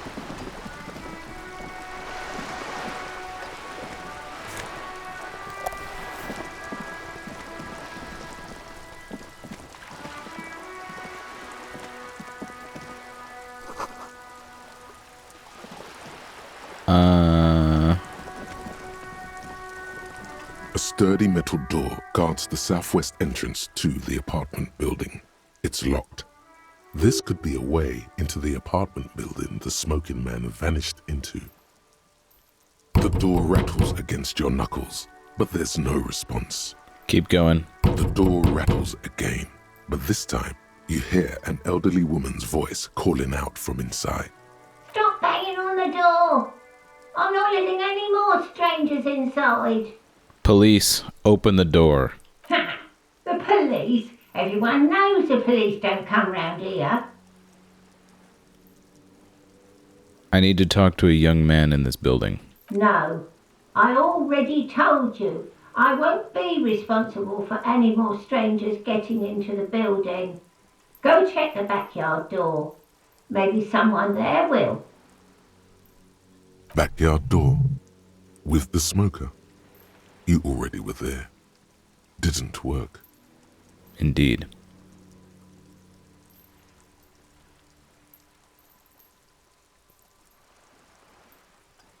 Kim, handle this. Madame, I assure you, we are real police officers. There is no reply. Just faint sweeping sounds inside. I've checked the backyard, but I couldn't get in that way. Good. We had enough problems with bums and drunks and thieves loitering in the hallway. You have no business here. Convince her that you're a real policeman. Kim confirmed your officers and Kim is here. Do it. You're well versed in the kind of threatening legalese that implies criminal liability, but in fact has no meaning whatsoever. Am I? Obviously, look at that vague yet threatening stuff spewing forth from your mouth. Ma'am, your non-compliance is hindering a police matter. I may be forced to refer you for potential prosecution. I know my rights, and don't you mom me, boy. Miss, would it help if we offer to show you our badges?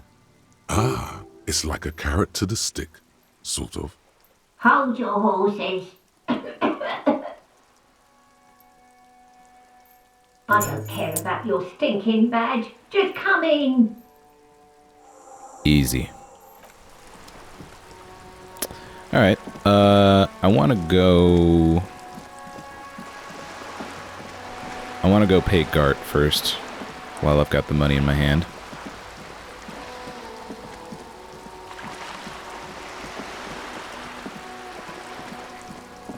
Although I could certainly use this 130 real for something else, but I think I want to pay off Gart.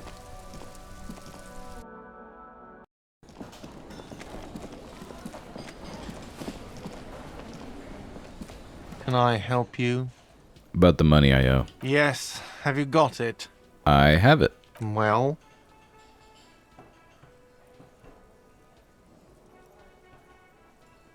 Here it is. Sorry for the trouble. Great. Thank you, officer. That's all I wanted. Payment for services rendered. It's good you paid before 9 p.m., or your door would have been locked electronically. That would have been unfortunate. Please pay for each night in advance starting tomorrow. 20 real per night. Okay. I'll take a room here too. Of course. Always happy to have officers from the RCM as guests. Anything else I can do for you? That'll do it. It's a good thing I paid in advance, I guess. Oh, who are you? The worker is in a deep slumber. Can I try to wake him up again? Perhaps he's on his way to where you just came from, into the primordial darkness. 28%. I don't think there's going to be a negative side effect to failing this, so let's go ahead and try it. The worker continues to nap, undisturbed despite you shaking him. This... Oops, I didn't mean to cut it off. Oh well, it's fine.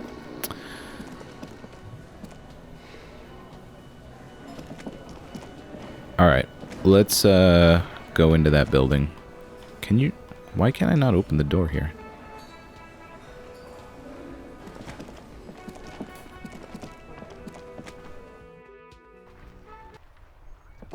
Things are getting pretty interesting. Oh, we're close to leveling up again. That's nice. What do I want to get when I level up again? Perception, maybe? More volition would be nice. Or authority. Physical instrument would be good.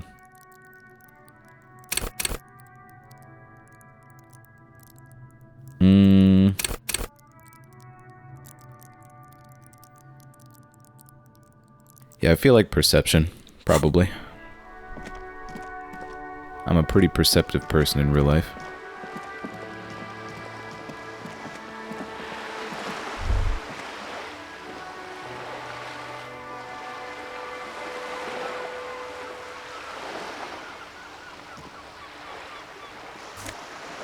Ah, we found our bag. Excellent.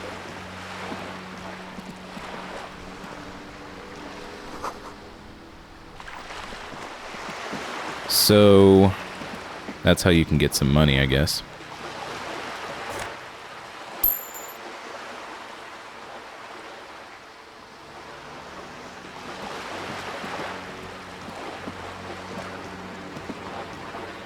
Yes? No. I wasn't talking to you, actually. This coin-operated viewer is facing southwest. Its coin slot is full of fossilized bubblegum, rendering the machine permanently inaccessible. Look inside. A thick layer of graffito covers the lenses. You spell out the word Onuk written on the other side, with N and C scribbled backwards. Classic Kuno. That's Kuno on the lens. Under the graffito, a sea of blues and greys appear. Behind the water lies a coast studded with concrete and reeds. On it, a church on stilts, lanky weather-worn wooden planks, an X-shaped cross topping its tower.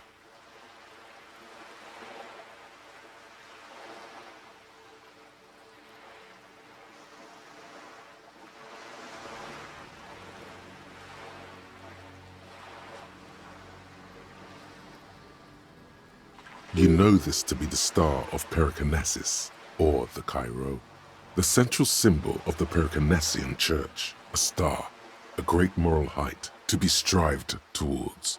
The church looks old and weather-worn. There are no lights in the windows. Around the large wooden building you see chunks of sea ice gathered on the beach, and a small tent set up on the ice.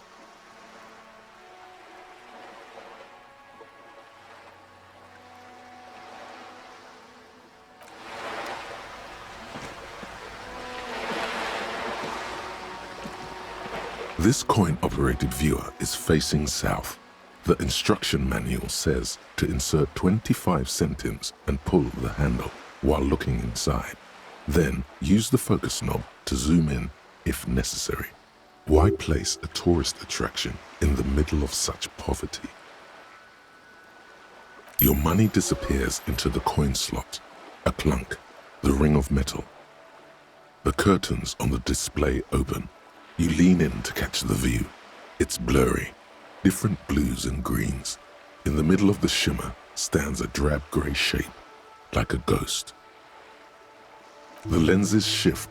The ghost sharpens into an islet in the bay. In the ruins, a man-made structure is visible, a half-sunken sea fort, its concrete almost reconquered by nature. It looks as if it was abandoned quite some time ago. Nothing but a rotten tooth remains of the anti-aircraft tower. A lonely birch tree grows out of it.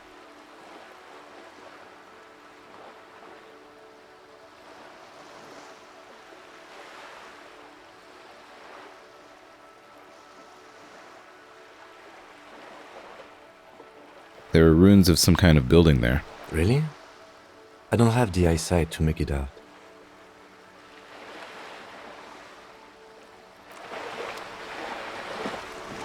Where's the trash can? Here? No, these are books.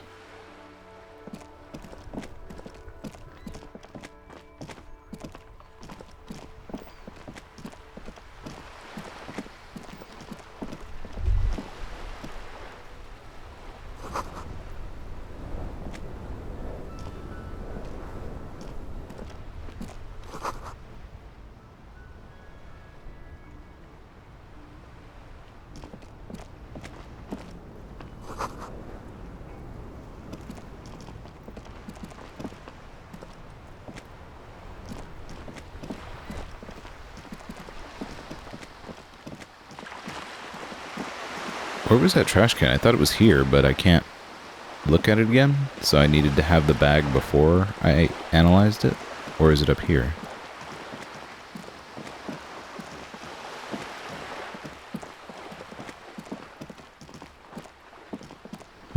Yeah, I don't know. Let's go in here.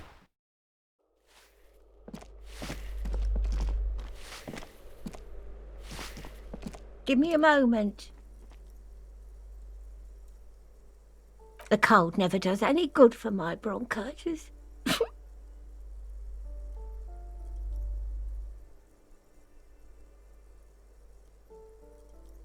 This won't take long. I only have a few questions. Go ahead, then. What do you want to know, policeman? She's the cleaning lady. She knows the floor plan and the residence. Your name? I'm no one. Just an old woman who cleans these hallways. Do you live here? If you can call it living. I have a little room upstairs right next to the coal room. It's barely bigger than a closet. But I don't complain, no. I have my bed and my aching bones to keep me company, and that's all I need from this world. She hasn't spoken to anyone for a while. Even her sentences feel rusty. Looking for a young male in his mid-20s, dark hair, skinny build, a smoker on the balcony. Yes, I know who you mean. The scrawny boy who's always smoking like the devil, right? That's the one. Somewhere in the building, a child starts crying. You hear a radio tuned to a talk show and someone taking a shower. What's he in trouble for?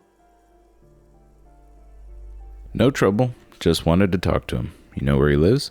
Talk?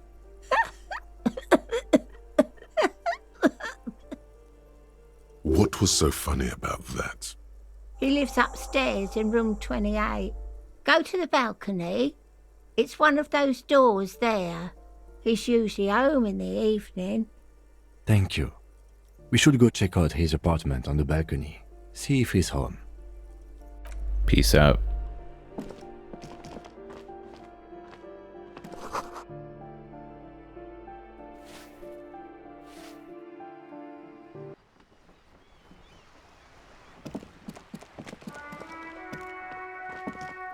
The streets will flow red once more, a great torrent rushing down Rue de Esperance. You wait and see. The streets will not flow red with anything. Who are you? I'm Cindy the fucking Skull. What else do you want to know? Date of birth, blood type, the last time I was tested for Hep C.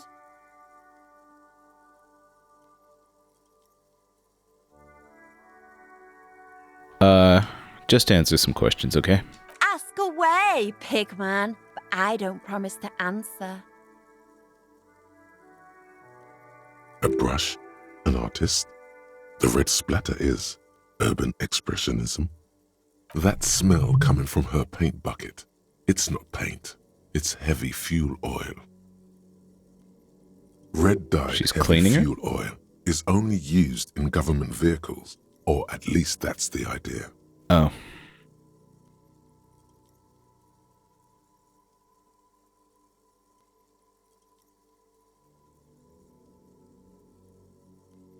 Is that government fuel oil? What did you think I was using? Aquarels? Sucked it out of a cop's fuel tank myself. Back in Jamrock. That's some clever cultural commentary. You ain't seen nothing yet, piggy boo. So what are you looking at? The lieutenant is desperately searching for another handkerchief.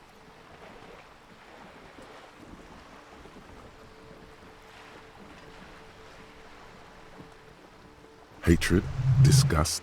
It's difficult to tell which of the two is more present in her girlish features. The woman on the boat does not notice her staring. That is on her. Someone's got to keep an eye on her. Ozon is an archipelago 2 days' travel away from Rivershaw. Its moneyed residents, used to posh restaurants and upscale boutiques, rarely have reason to visit Martinez. You On mean a Joyce? first-name basis with her, are we? Piggy's moving up in the world.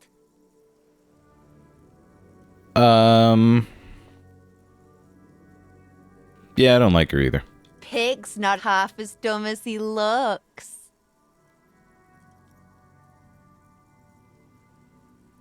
You know anything about the recent murder? I ain't no snitch, Pigstein. Go forth and forage in someone else's shit. No shortage of squealers in these parts. Actually, there is a shortage of people who talk to us in a normal, calm, informative manner. He's right. We weren't put on this earth to make your life pleasant, fucko.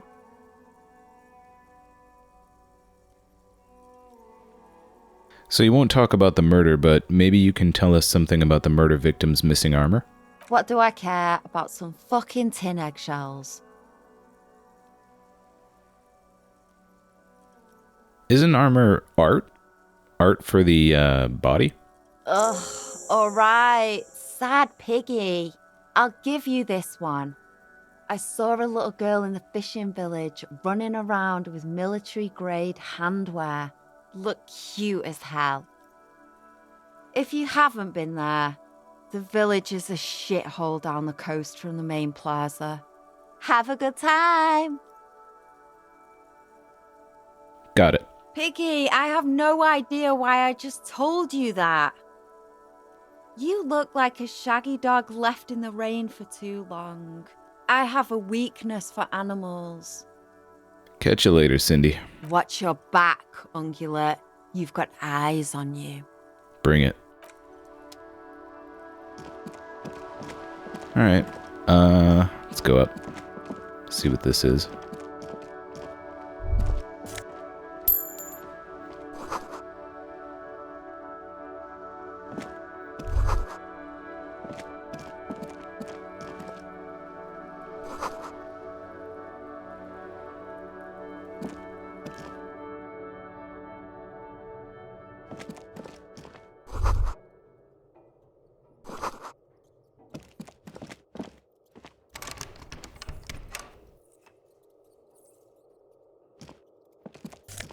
So this is the coal-fired thing.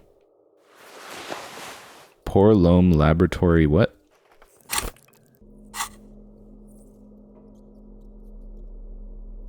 Poor loam laborer jeans. Yeah, I don't think so.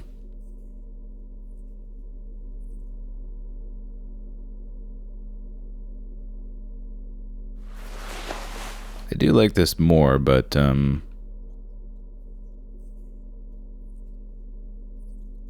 actually, no, we're gonna go with these, yeah.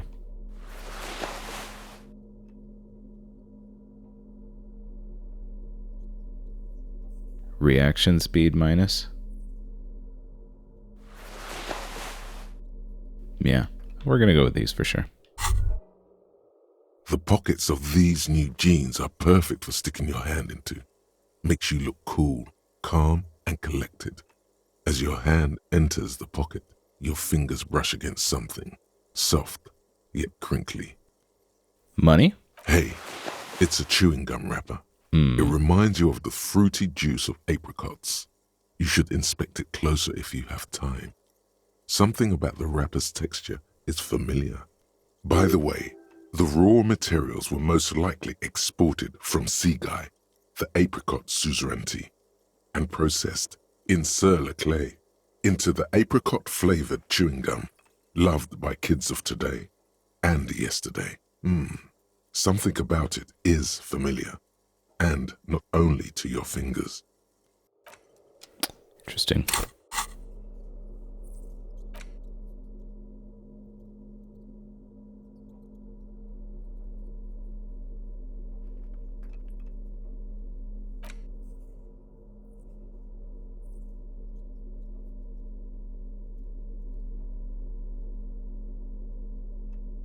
Crinkled chewing gum wrapper.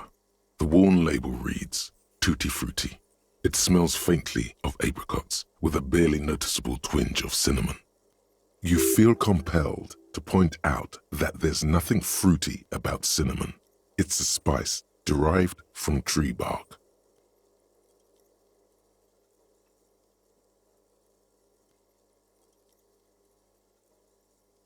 Why do I even care about this? Good question. There is no answer or secret phrase written on the inside of the wrapper. Yet you're drawn to it, drawn by regret. Stop before you hurt yourself with a Tutti Frutti wrapper. Throw it away, please. Cinnamon's not a fruit. Can a used wrapper shrug? Seems like that's what the wrapper is doing somehow. This is not about flowers or bark. What is this about? Why are you looking at this wrapper? I'll hang on to it just in case. You carefully fold the wrapper into a square before putting it back into your pocket, lovingly even, despite the strange feeling of regret.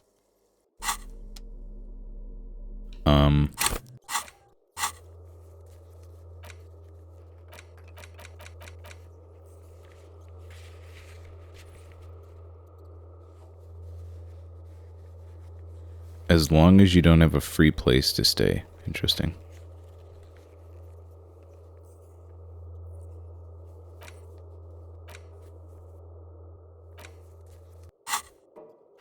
Let me see my stats, actually. Boring cop. Yeah, that sounds about right. People killed.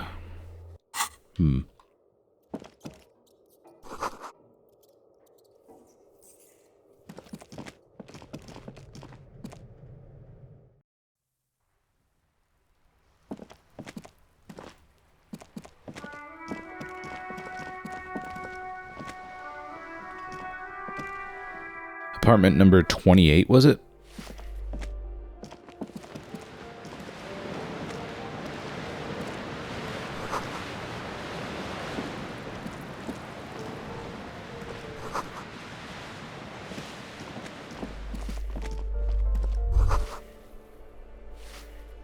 What happened here?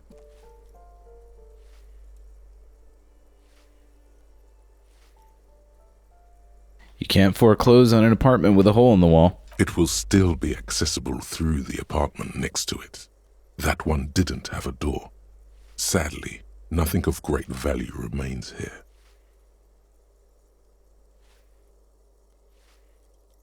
Except the stuff in the fridge. Indeed.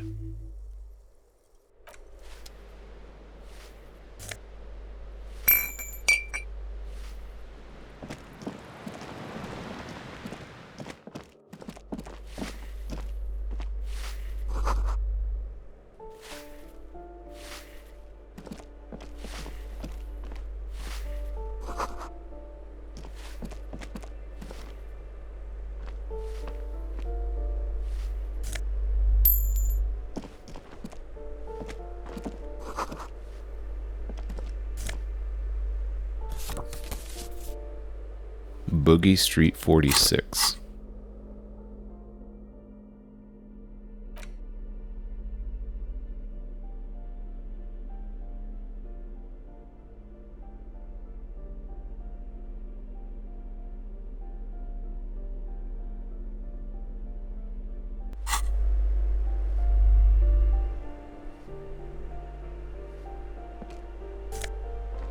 Wow, a lot of money. You hear someone walking around inside, rearranging the furniture. The number on the panel says 10.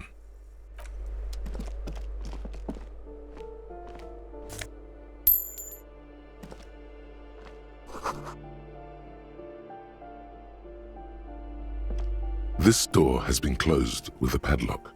A chalk-drawn number on the board says number 11. That isn't just a 5-pointed star.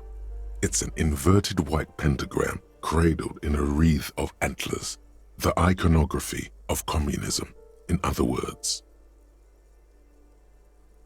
The star and antlers was developed in the 6th decade of the last century and quickly adopted by Mazov and the communards during the revolution. Even today, half a century after, the star and antlers retains the ability to evoke hope, disappointment, and fear in equal measure.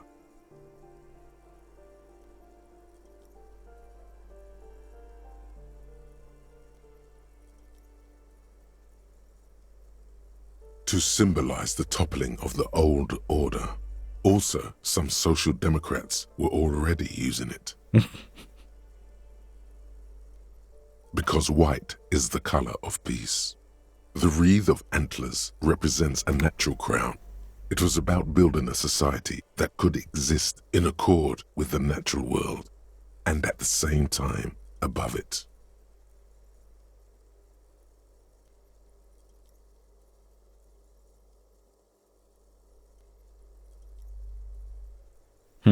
Nothing at all yet. Right now, it's just meaningless shapes on a wall.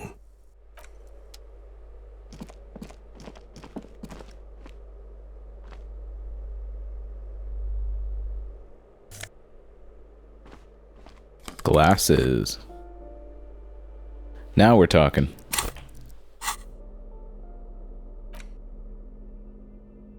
Logic minus authority. Filthy boho, probably a narcomaniac.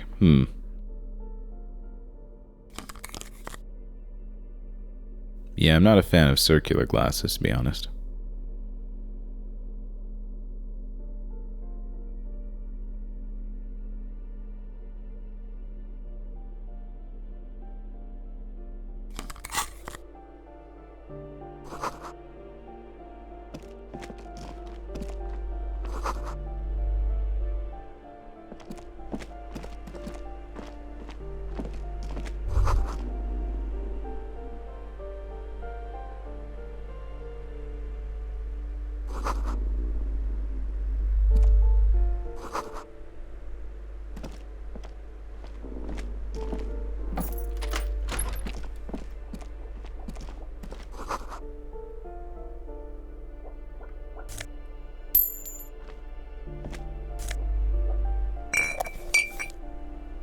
Commodore Red Alcohol.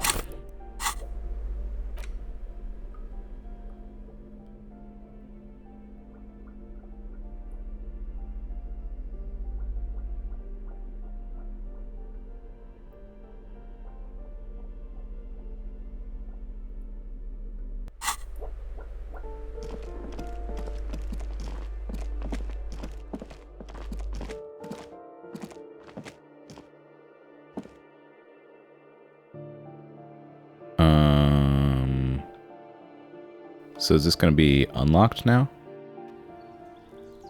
Yes.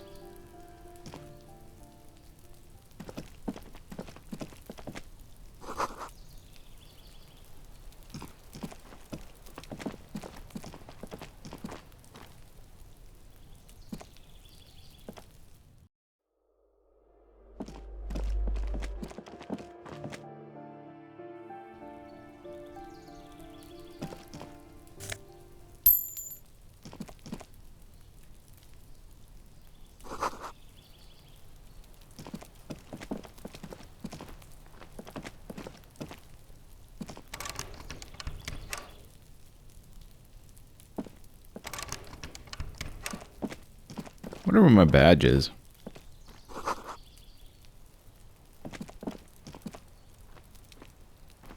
This door is made of metal and appears to be reinforced. Someone here really values their security. Number 28. This is where the cleaning lady said the smoker on the balcony lives. Let's see if anyone's home. Knock on the door. No one answers. Looks like the young man we are looking for isn't home. I think our best chance to catch him is in the evening. I mean, it is the evening. We should return tomorrow after we have finished with our day's work. How about 9 p.m.? Sound good? Sounds good. Tomorrow, 9 p.m.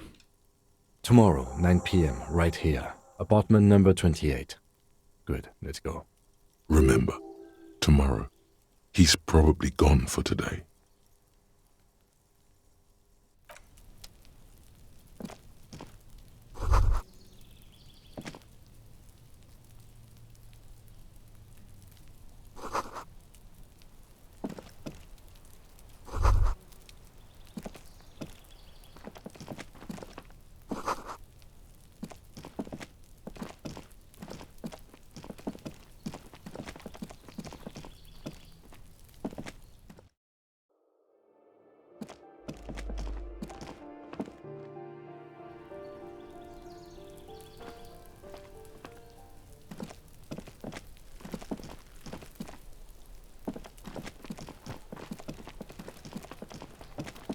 All right.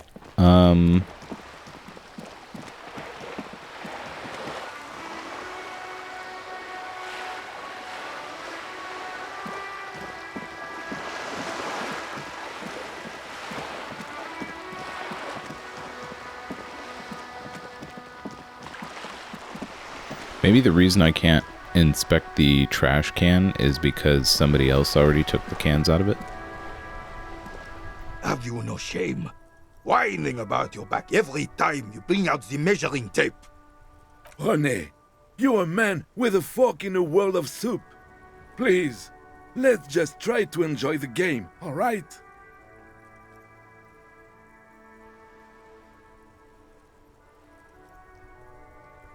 I'm trying to, but you keep breaking my concentration. You're old. I can see that. We're both old. Now stop grabbing your ass like it's a girl. These manly men are playing balls. This is a ball game. Grab a ball and play it. Don't ask questions. Shoot first. Ask questions never. Shouldn't I ask what game it is first? No, you got this. There's the ball. You're the game.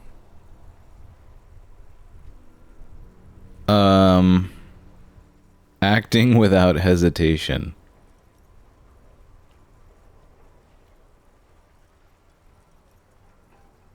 I mean, I'm the sort of person who would observe them first.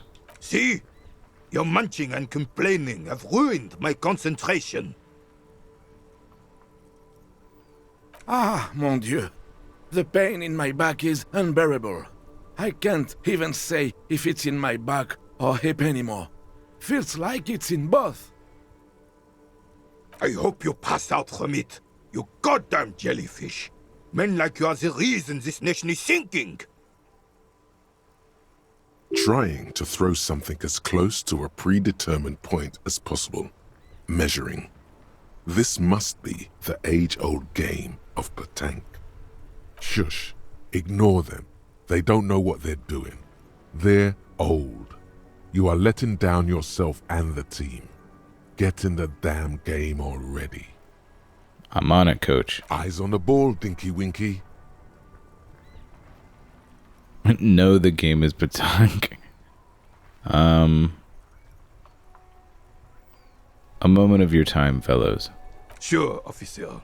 I am René Arnaud, and my specially abled partner here is Gaston Martin. How can we help you?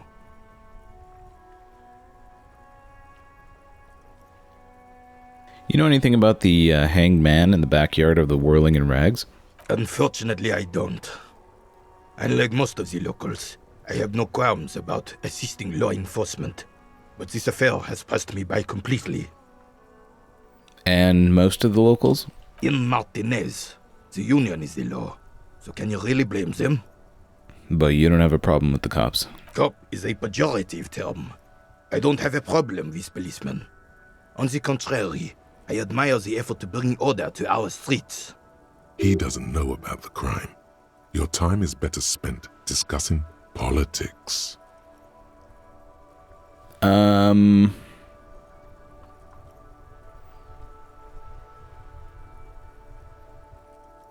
So what about police women? So again, you don't know anything. If I knew, I would not be afraid to tell you. I simply don't. I'm an old man, not a coward. The daily business of the riffraff no longer concerns me. 'Tis true, sire. He knows nothing. Thank you for your time.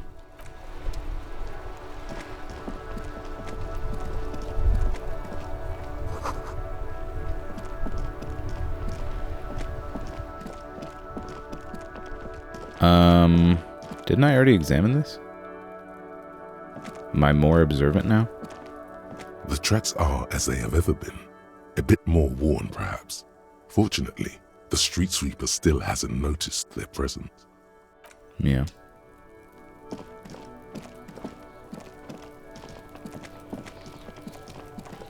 Let's try and get my jacket, I think. How hard can it be? You literally just have to hop over the fence.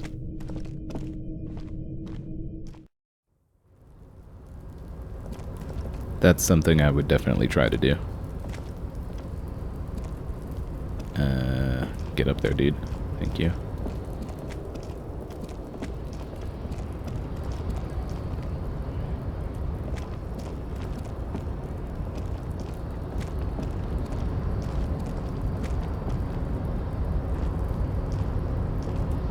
A tarpaulin cloak is still caught on the railing.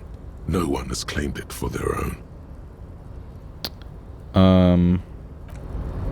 I think if I take off my pants, I have a better shot.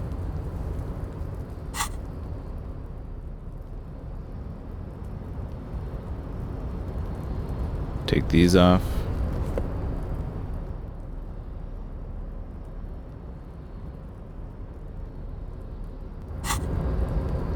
Do I have anything that gives me more savoir-faire?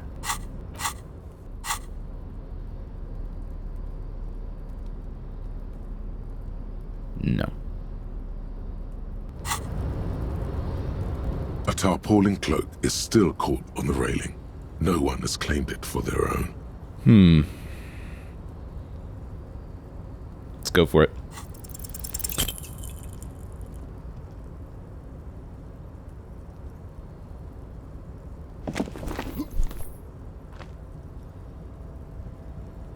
Nope. No.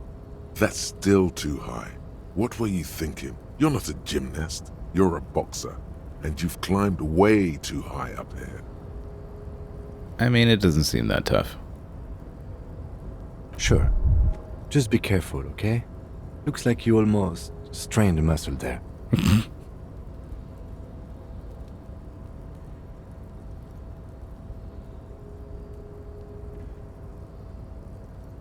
You really think this cloak is mine? Should I go for it? The cloak? I do think it's yours, yes. As to whether you should go for it? Well, it doesn't seem too dangerous. 2 meter stops. Whenever you're ready to do it, I'll be right behind you. The cloak looks like a bag of goodies floating in the wind. Who knows what its pockets may hide? Backed by physical instrument. Alright. I'll try it again some other time, I suppose. Heal myself. I figured that's what would happen. Put my pants back on. Or my shoes back on, rather. Gonna need those.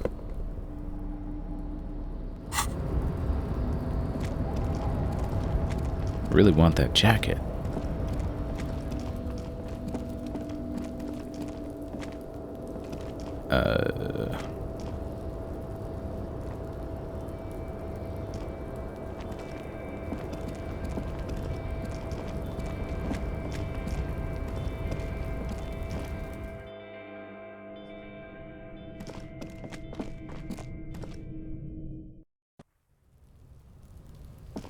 All right, let's see.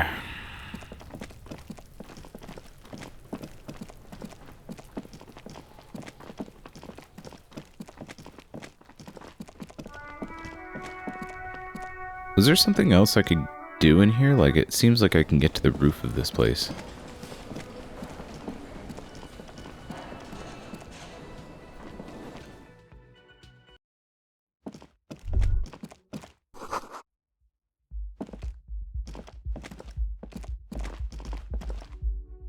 The door is closed. Knock. There is no answer. You hear the shower being turned on. Somewhere inside, a tremendous loneliness comes over you. Everybody in the world is doing something without you.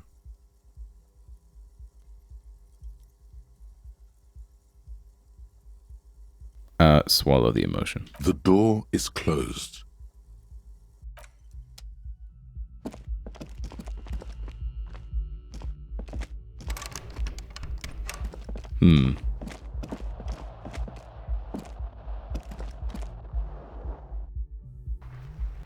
So how do I get up here?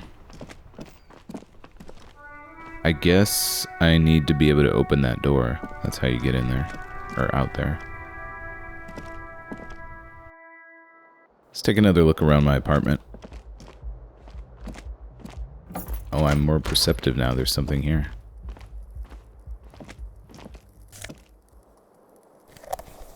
Empty cassette case.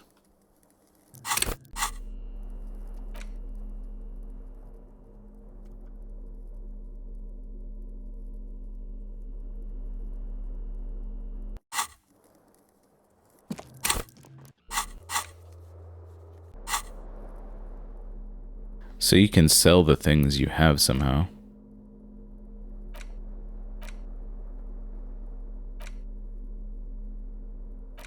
Some of them.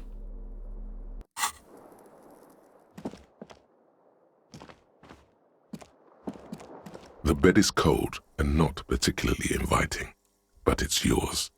The sheets look awful. The option to go to sleep becomes available every night after 9 p.m.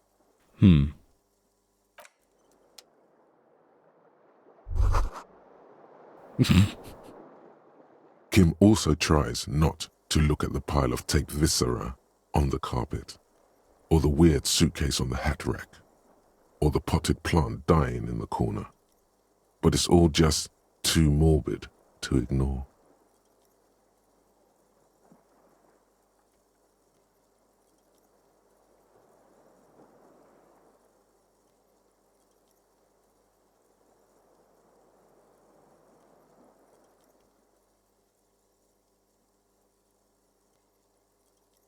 Say nothing, nod stoically. He takes a step toward the door, like he'd like to leave.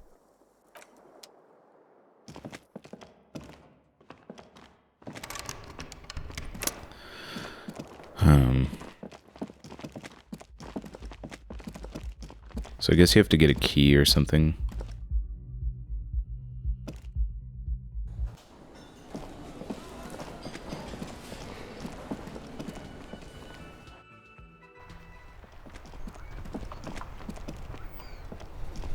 Hello again, officer. How are things?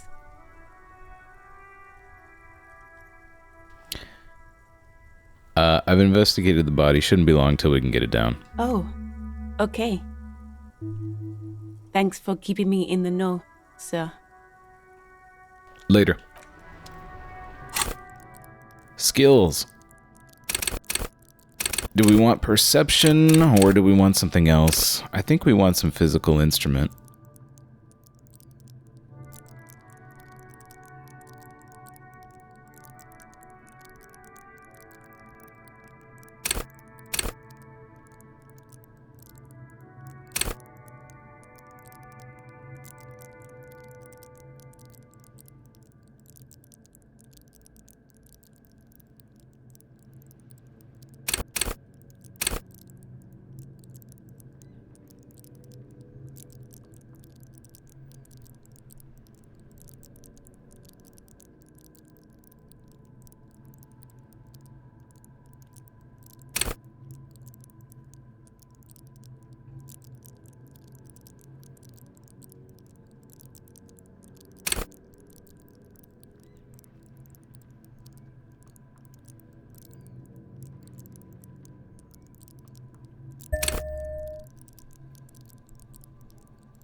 Seems good. I don't really want to do this whole investigate the, I'd rather just find my badge if I can. I don't know if we can do that. Might be difficult.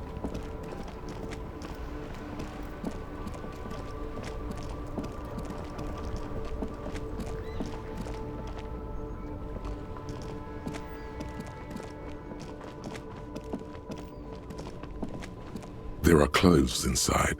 Cheap second-hand clothes, smelling of strangers' body odors. Don't be shy. These are premium class clothes. Good quality fabrics, best retro design. Save the economy with your style, officer. Save the economy? That sounds off.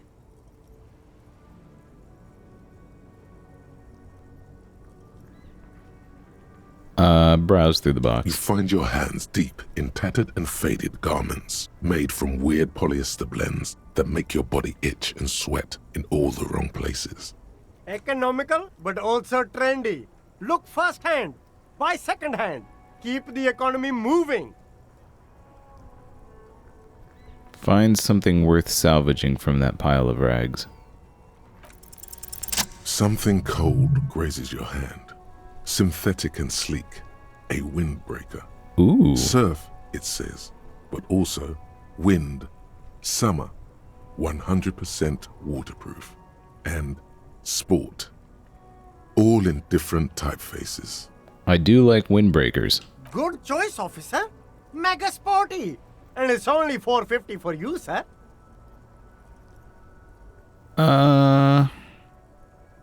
Plus composure, -1 shivers.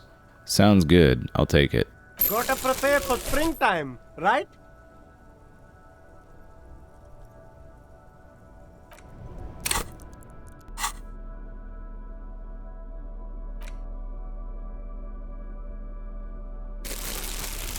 Looking good.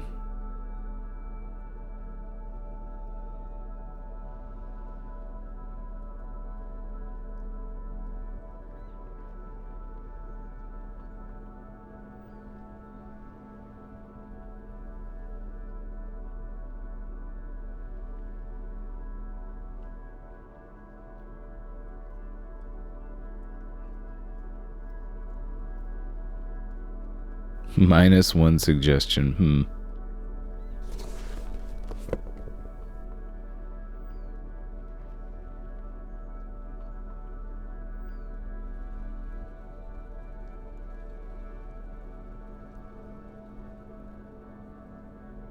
Well, ordinarily I wouldn't wear this kind of shirt, but since it's under a jacket and it gives me better stats, we'll go for it.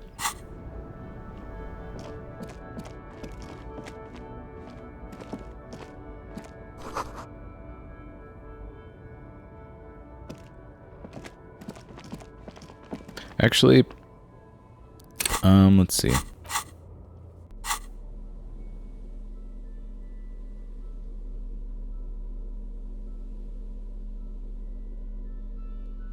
I mean, I do like windbreakers, but these colors are they're just too much for me. I'm gonna go back to my old outfit. I mean, I don't like what I'm wearing here, but it's better than that. I just can't take it.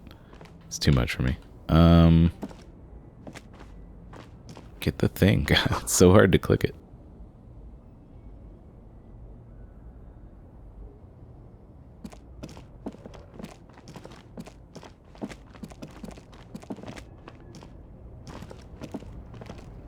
There's a pile of cheap sunglasses in a small box. A variety of shapes and colors. I could use some glasses, though. You like sunglasses, officer? I've got the latest styles right here. These are all boring. Boring third-rate ho-hum sunglasses made of cheap Syrahese plastic. The kind of plastic that melts in the sun. Those UV stickers are almost certainly just there for the show. If anything, these lenses probably direct more UV light into your pupil. A UV magnifier. These are all first-rate sunglasses. Premium design, superb material, very cool, UV resistant. These will definitely keep your eyes safe and cool while doing your dangerous police work.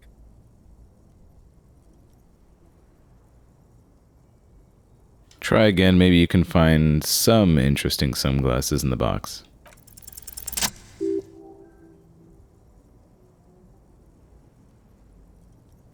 It didn't read this for some reason, so I'll just read it. I see a pair of water blue shades. The writing on the left temple says, Sub-Insulindic Rendezvous. The frame appears to be hand-carved out of bone. Oh, very interesting choice, officer. Very high culture.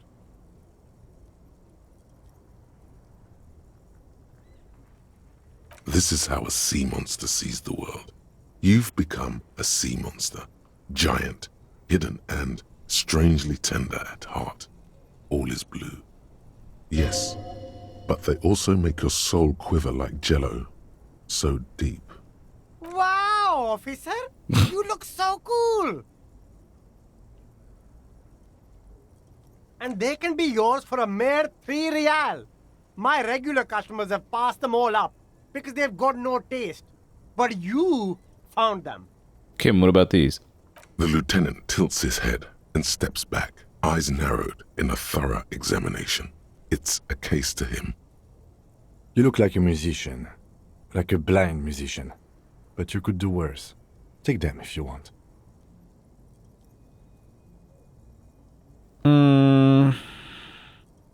Inland Empire. And minus perception? I mean, they do look kind of cool, but I think I'm good.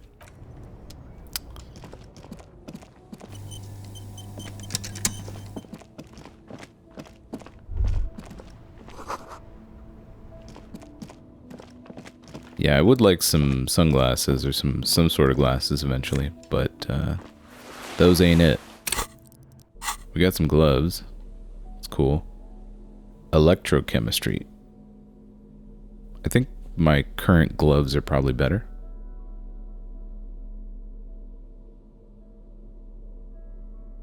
Yeah.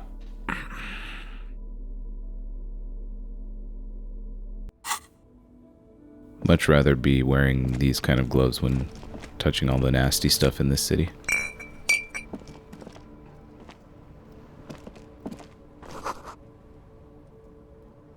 Pawn shop, huh? Let's take a look. Oh my god, it's so hard to select the thing that I want to select. Jeez.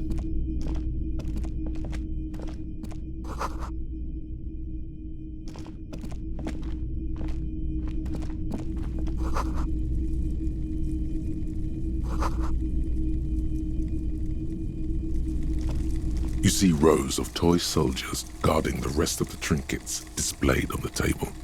Some on horseback, others in rags, others yet in bright blue uniforms. All are stern and unyielding in their duty. Try to find something pretty and cool here, then use it to win her back.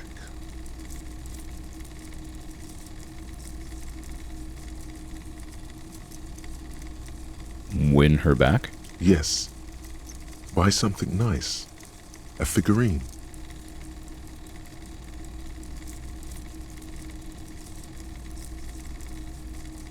This sounds off. You shouldn't trust this guy.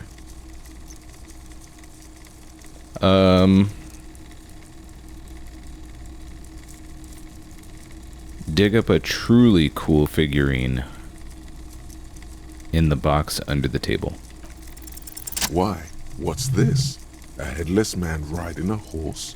A headless man wearing futuristic tracksuit trousers that say found. What's this? Oh, that's the Headless Phone Rider. Who? The Headless Phone Rider. It's an urban legend about a man who rides the streets of Revachol sporting a fawn tracksuit. As you see, he's missing his head. 50 cents. Bargain priced. I'll throw in the tiny cap too. I think he's looking for it, or something. That part of the story has many interpretations. He lost his cap when he lost his head. Perhaps he's looking for the head. Sure. Did I mention that this figurine is supposed to be lucky? Always carry it with you.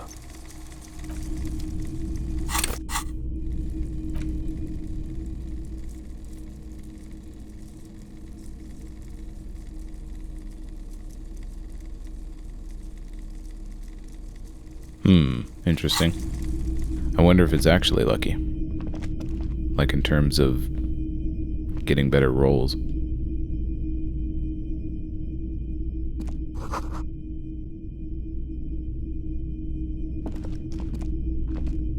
A typical Martinez streetlight sits among assorted floor and table lamps. The light pole has been carefully cut, and the wiring has been redone and attached to a standard indoor plug. The light buzzes faintly, but persistently. This would make quite a statement in your living room. Where'd you get this? It was brought to me to be altered. We are not here to investigate the theft of city property. You have to admit it's rather clever what he's done with it. How much for the streetlight? 700 real. A bargain, I dare say.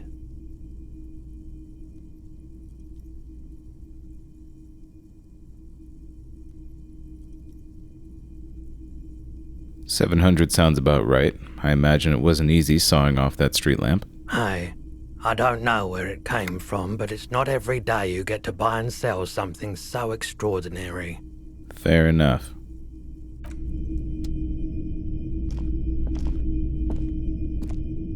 The boomboxes on the shelf look well-loved and well-traveled. Chipped, dented, they stare at you with the unblinking eyes of their tape reels. One especially catches your eye. Deep gold and amber plastic with a big old handle on top. A classic boombox that says, Stereo 8 approved. This is you. Golden orange. A sunset suite.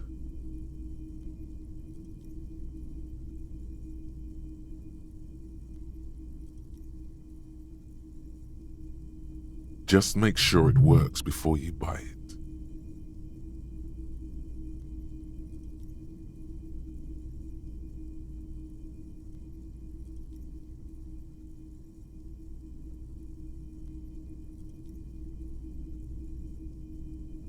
Shopkeep, this Stereo 8 approved machine here. Is the Harman Welsh W2. Made in Vespa. Designed in Seoul. Plays all reel-to-reel formats. 2mm, 8mm, 12mm. It's even got a little radio in there. It'll set you back 12 real. Does it work? Absolutely. I've tested each one myself with recordings of speech. Found sounds and music from a variety of genres. Even though I don't really like music. That's odd. Why doesn't he like music? Don't like music. What do you like then? The stuff I record myself. Silverware shaking in drawers as motor cars race by. Nocturnal animals climbing on the roof. Airship rotors. That kind of thing.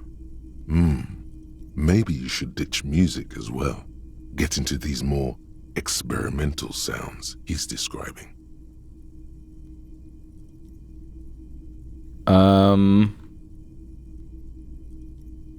That's all. Oh my god, I just want to talk to the guy. It's not often that I see officers from the RCM in my pawn shop. What can I do for you? His courtesy is not insincere, but he prefers being alone with his projector, just watching the movement of light across the walls of the shop.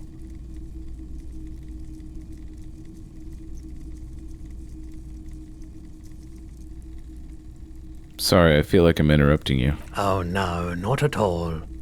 I guess I haven't had many customers lately. RCM or otherwise. Who are your customers usually? All kinds of people come through here. Locals, travelers, people looking for a deal, people looking for a keepsake, people who are terminally bored.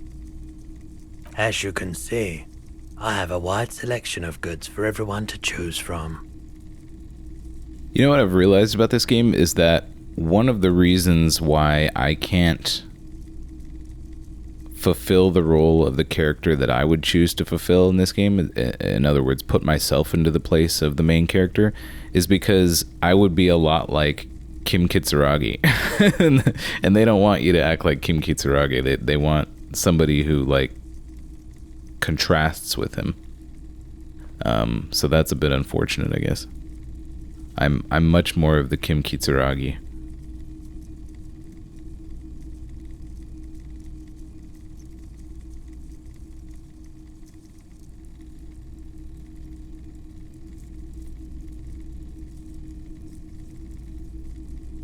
Quite the collection indeed. It keeps me entertained.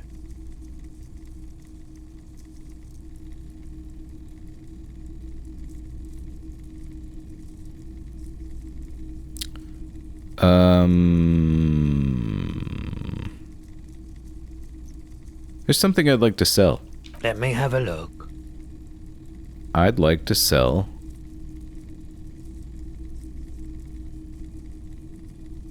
my clothes. I'm not purchasing any more clothing at the moment. I'll check my pockets. Anything else you're thinking of selling?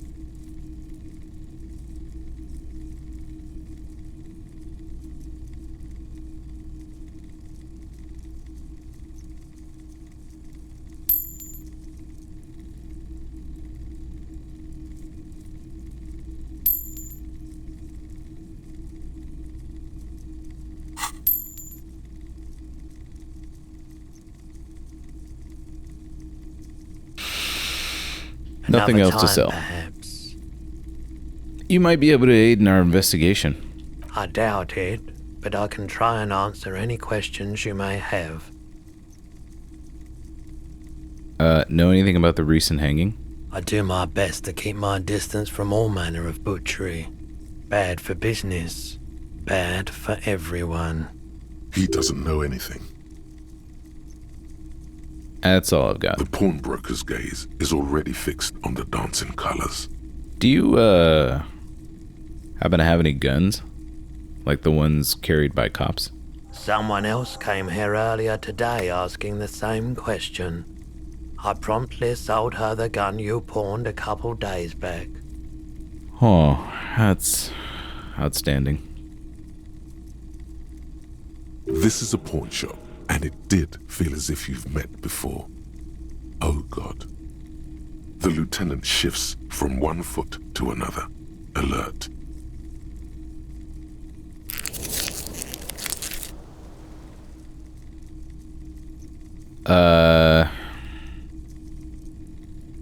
I sold you my gun?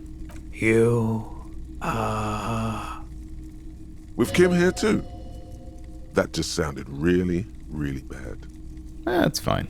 You were adamant about getting rid of it, officer. Said you were undeserving of a service weapon of the Revachol Citizens Militia.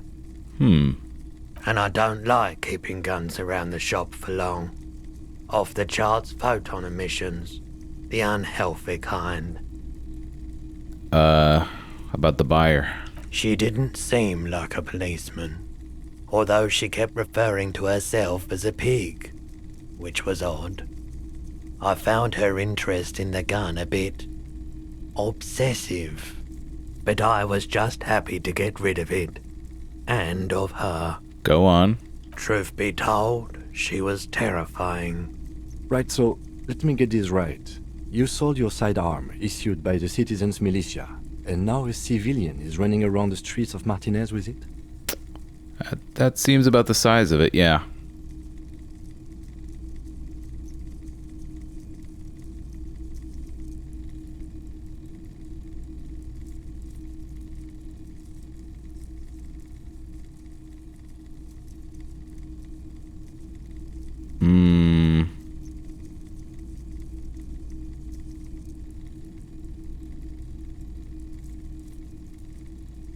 Yeah, it's very not good. You're right that she could cast aspersions on the Force.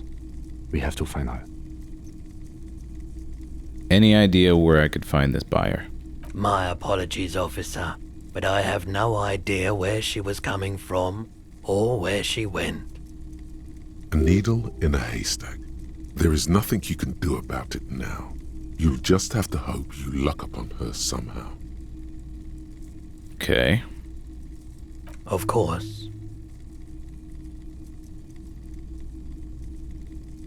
That'll be all. Thanks, Roy. So, I have a couple of,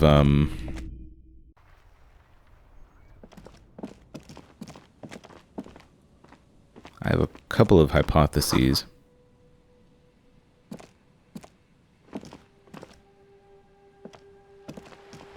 A couple of indicator lights are missing from this control panel. Loose wires dangle from the now vacant holes. In the middle is a lever. Beneath it, a small metal plaque.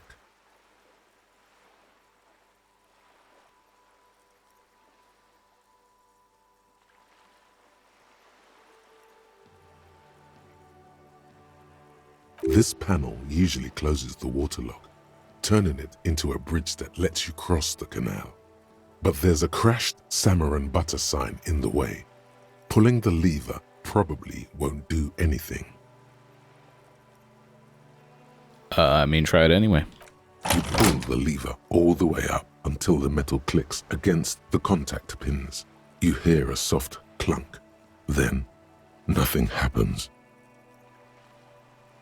Release the lever. A spring brings the lever back to its original position. You still need to close the waterlock to get across the canal.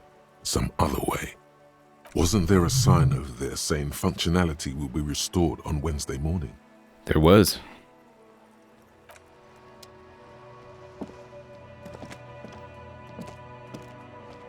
Oh, you can't read it again? G'day to you, officers.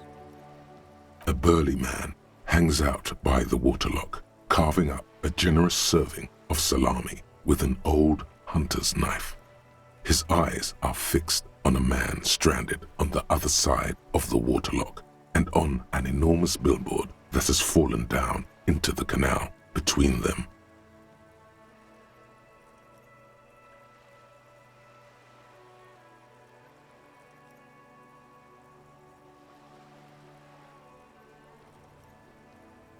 What are you doing here, man, on the waterlock? My friend Barry the Butcher is stuck on the other side of the waterlock. I'm keeping him company and eating his salami. Indeed. From the corner of your eye, you see a man in a yellow shirt and grey overalls waving at you from across the canal. He seems disappointed about the wreckage on the waterlock and the salami. Very good stuff. Anything I can do for you, officer?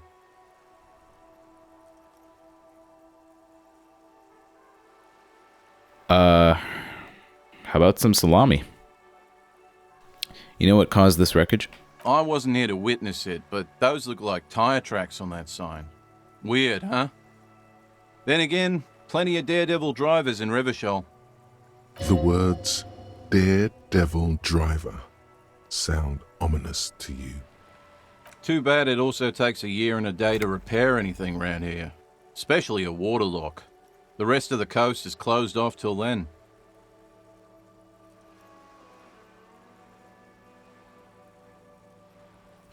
I have some of that salami, so you can. That's pretty funny. What's further down the coast? Well, there's the fishing village, an abandoned fish market, a bizarro church. Not much use to the congregation, though. There always seems to be something wrong with it. Yeah, not really much else. Just bombed out ruins.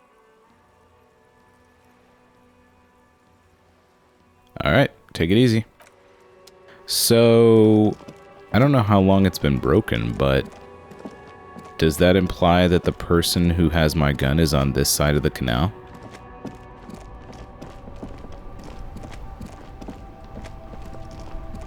So, it's either going to be Kunawet or the artist. Neither one seems like a good person to have to deal with, unfortunately. Let's go speak to Kunoet real quick.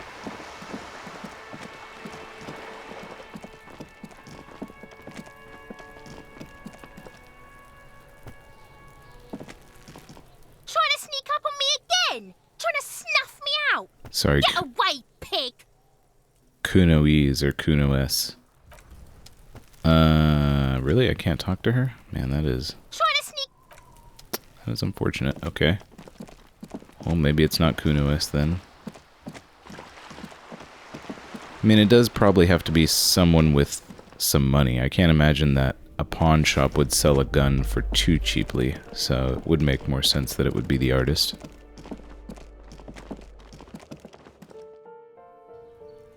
Wrong balcony.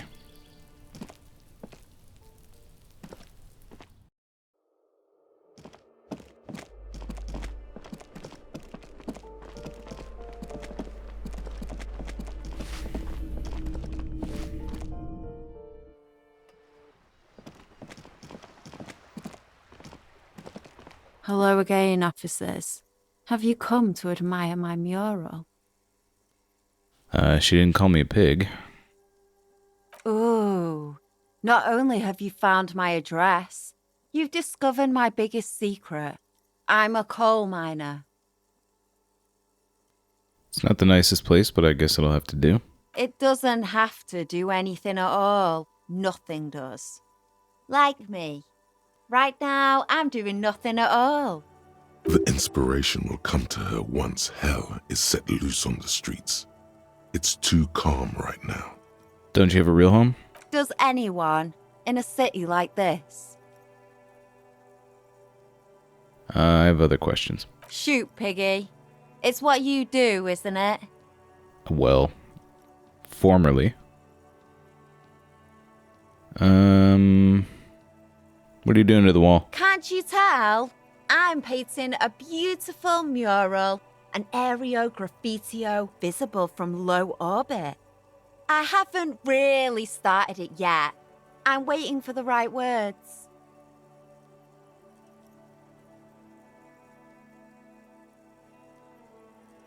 So you don't know what to write? Have you ever tried your hand at graffitio? When faced with a blank wall, most people write unimaginative stuff, like pigs go home and Mona was here. We rarely see pigs round here, though. Just union cards. And my name's not Mona, so... I have an opinion on this. You want to hear it? Yeah?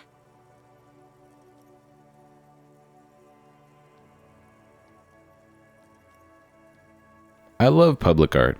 Don't mind us. Keep doing what you're doing. Thanks. I'm sure the inspiration will come to me now that I have an official RCM stamp of approval. You're welcome. She means the opposite. Catch you later, Cindy. Well, I guess I find it a little bit strange that we wouldn't ask her about it, since the word pig is a prominent member of her diction. Maybe we try... You hear someone walking around inside, rearranging the furniture. Maybe we try knocking on the panel says 10. Maybe we try knocking on some doors. The walking stops abruptly, but no one comes to the door. You can feel tension on the other side. Again. A poor communard, from the looks of it. The room is barely bigger than a closet.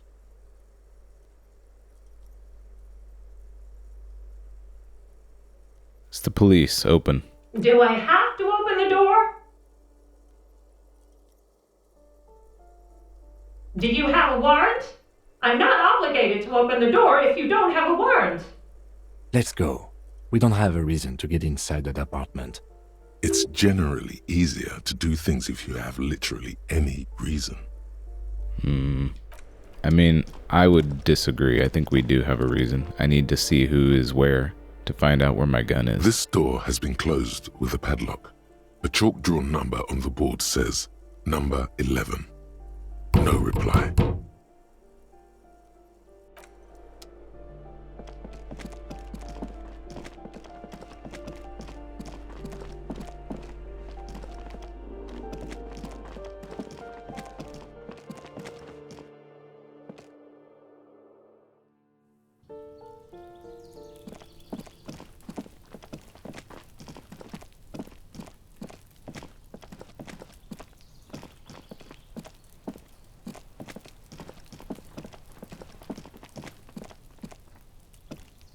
Alright, I guess there's nothing else to do.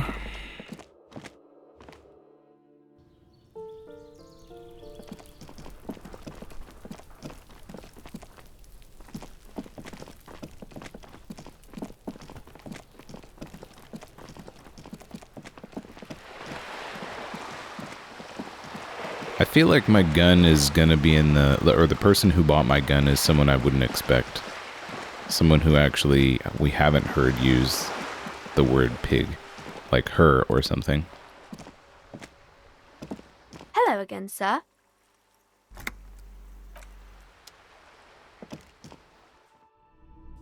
I mean, we can't get any other description about the person who bought the gun.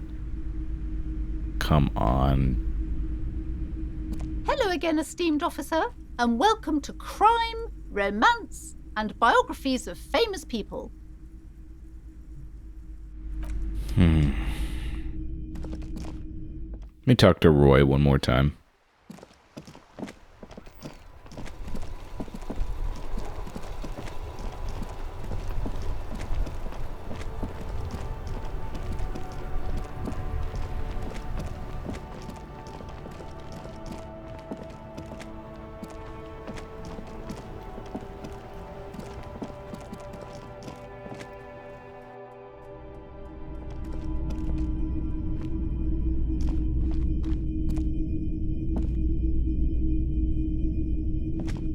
Hello again. How can I help you? Sure thing.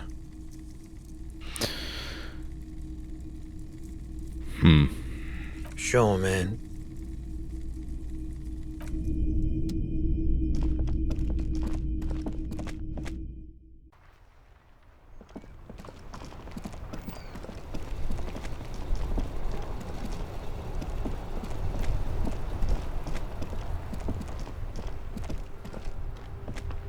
Hello again, officer.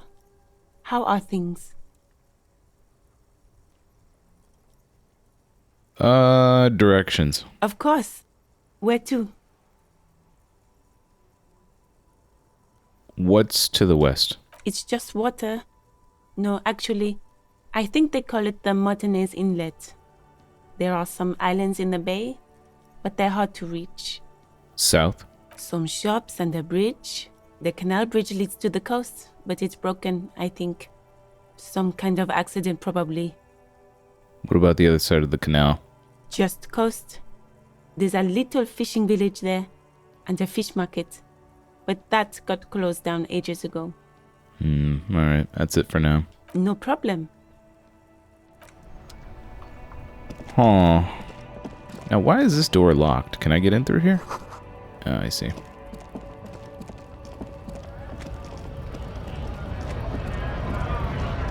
Well, I really want that gun. A Stars Ryko, one of the finest Zhimsk-made motor carriages ever. An oldie, but a goldie. Who drives these? Not many people outside of Grad. And Revachol West, too, it appears. Hey Kim, check this out. A Stars Ryko KK2. That's a classic model. Never thought I'd see another one repainted after what happened last time.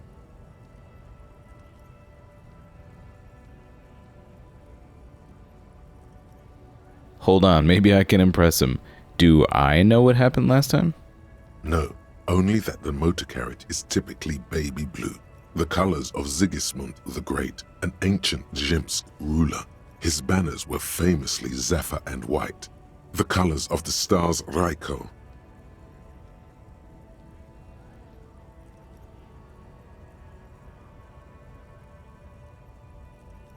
What happened last time, Kim? An old case for my precinct.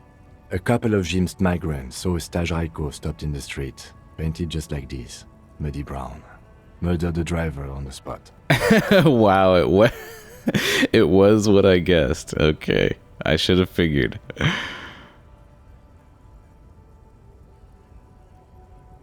They said it was an honor killing, Hussar style. The Jim's community protested the trial, flying the banners of some old king or whatever. 5,000 came to protest. Correction. 4,395. The fourth largest public protest of a criminal trial in Revachol.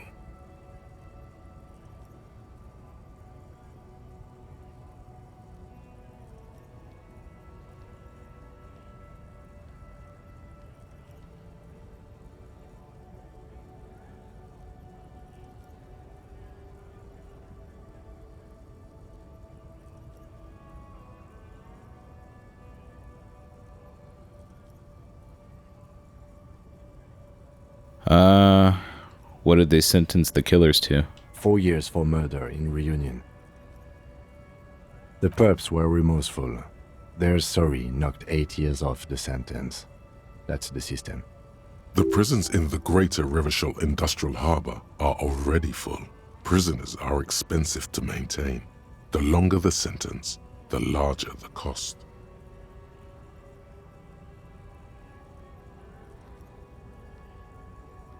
Got it. Interesting. The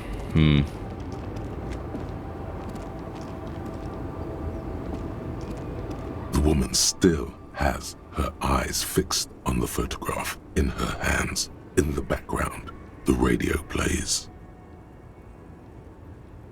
Grandma? Nothing. Her smile just keeps widening. Her hair is gray like lead. Snap your fingers. If you want her attention, you may need to be more forceful. Snap your fingers twice. Where am I? Who are you? I was, actually hoping you could tell me that. Let's see. Are you alright, ma'am? You were out. Never mind. I remember now. I'm still stuck in that traffic jam in the 50s.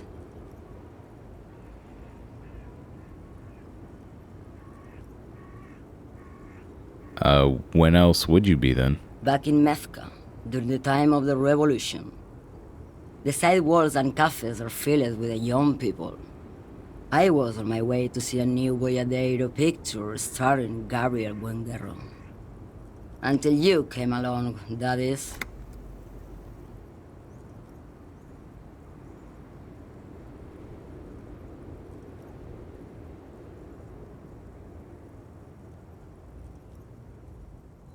Right. I have some other questions for you. Police questions. Why not, Harife? It's not like I have anything better to do in this hellhole.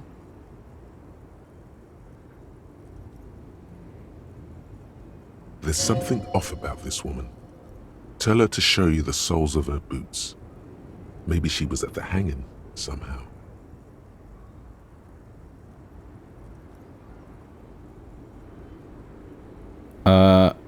What are you hauling? Diamonds. Diamonds. Really? Of course not. But wouldn't it be marvelous if I was? Okay, but what are you really hauling? Whatever stupid things they put in the lorry, I imagine. So you don't know what you're hauling? I quit concerning myself with that a long time ago. Besides, I don't drive the lorry for the cargo, if you know what I mean.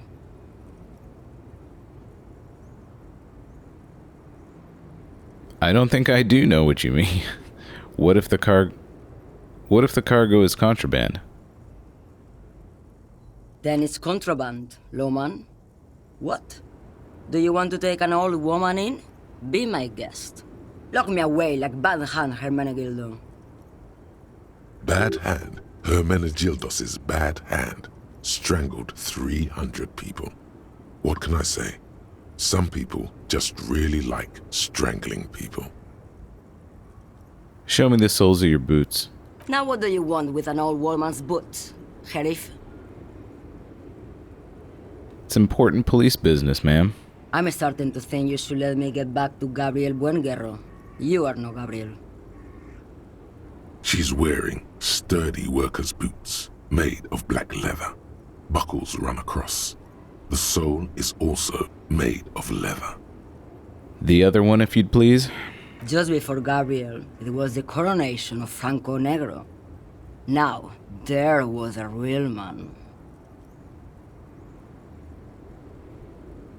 Moreover, the boots were size 37, tiny. There are too many discrepancies in all this. Another discrepancy, although not boot-related, is the coronation of His Innocence, Franco Negro, which happened 500 years ago.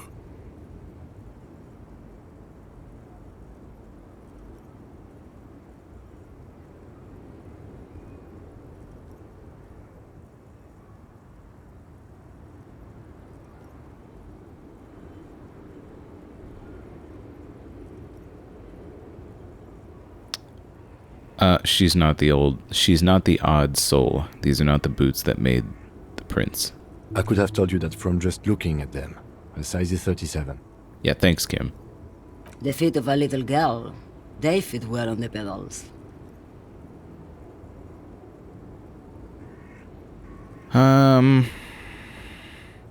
Thank you for now, I guess. Yes, go. Enough jamboree. I need to get back to Mesky.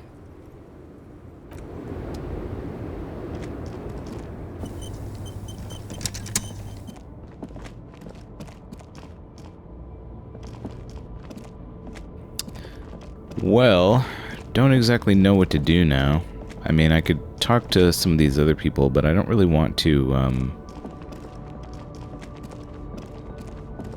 all of the things I can think of to do to progress the story forward are not things that I really want to do.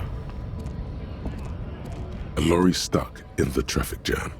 This big, heavy Grad-made machine is well kept for such an old machine. The windows are clear. They've been recently washed.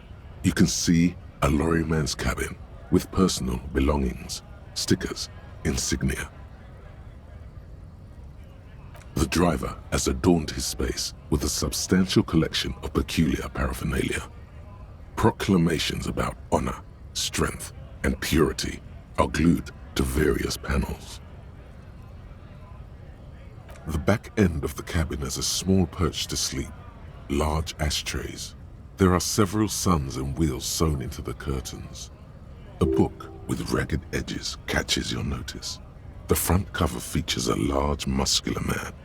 The title reads, Man from Eamdal in the Lost City of the Pygmies. Racist nationalist paraphernalia.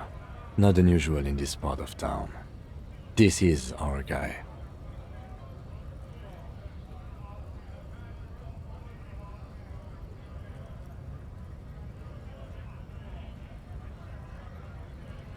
You think this lorry belongs to our tough guy? Likely, yes. This guy's proud of who he is. Drapes it all over his machine. Hmm.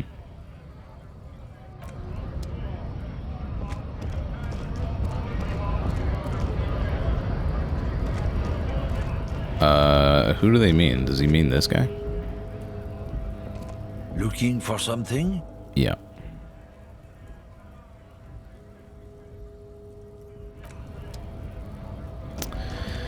So, I mean, I can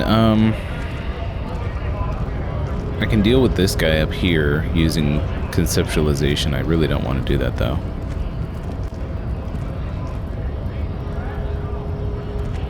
Hola, Wandering Man.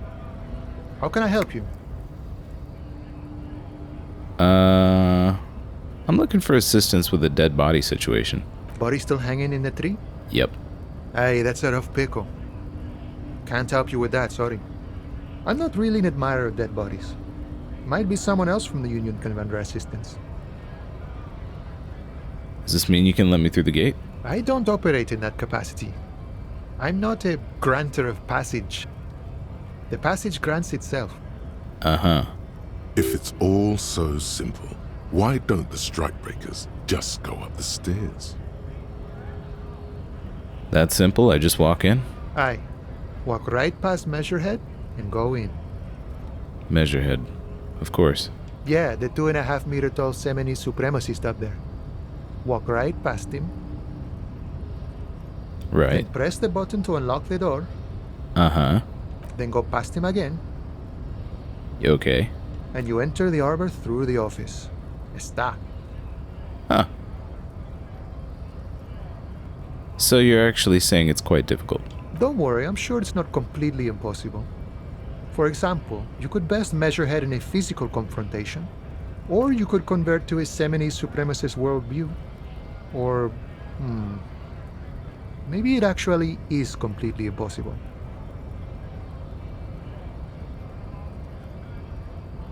Have any of the scabs tried converting to his worldview? Jean-Luc himself would say the philosophy has proven overly heroic for the scabs to convert to. Not enough intuition. Sure. The Measurehead thing didn't go well for me. Could you help me out with that somehow? Sorry. Busy surveying the situation. I'm sure you'll figure something out. You guys have all sorts of gadgets these days. Wiretapping, telescopic batons, futuristic circuit bending to infiltrate harbor machinery. Maybe you could even knock that Kowalson crane over using some remote controls. Maybe. Or calling in tactical air support. You guys have air support, right?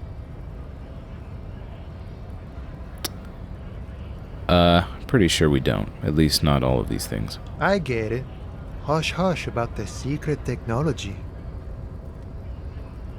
Alright, I may have some advice for you on how to deal with Jean-Luc there, out of solidarity to the RCM. It's low in technology, however. Go on. First, don't fight him, obviously. Second, get him to share his theory by being subordinate. Admit your lack of expertise. Basically grovel. That's how I do it. You're welcome. Maybe that would work. We'll have to see. Yeah, I mean, I don't want to do that, though. I mean, that's certainly not what I would do in real life. Please walk down. How do I walk down? Why is this so difficult? Jeez. Yeah, I would never do that. Even though maybe I could. It's not something that I would choose to do. But maybe I have to, unfortunately. I would really prefer not to have to do things that I don't like doing, though. Let's see. It's getting pretty late in the day.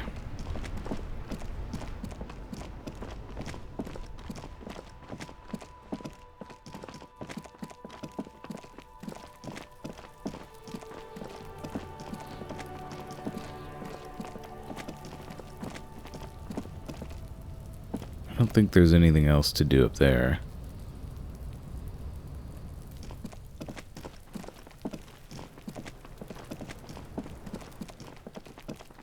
Yeah, I mean, I guess I'm gonna have to do that, unfortunately. I guess I could try fighting him, but I mean... that probably is not gonna go well. Let me talk to him again and see how difficult it would be to use physical instrument on him.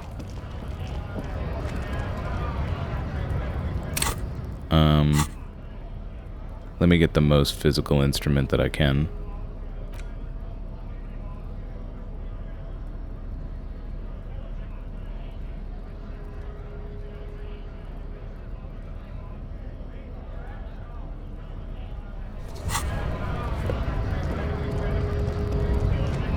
I would rather do the physical instrument than the conceptualization.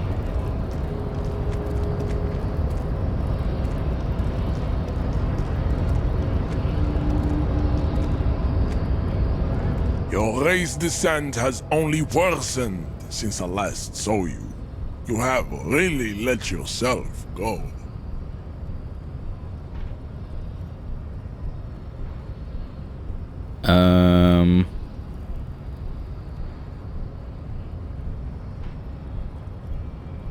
Knock him out. Darn.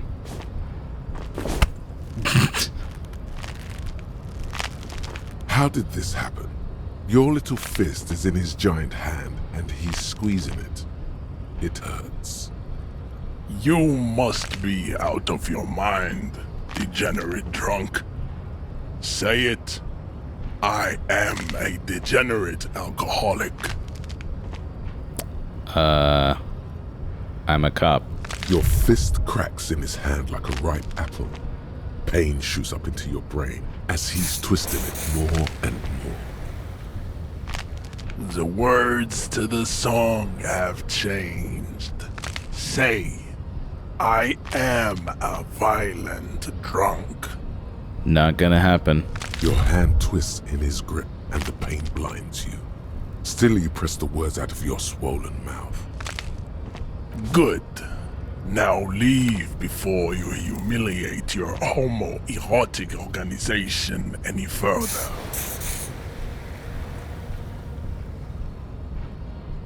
Well, that didn't go too well.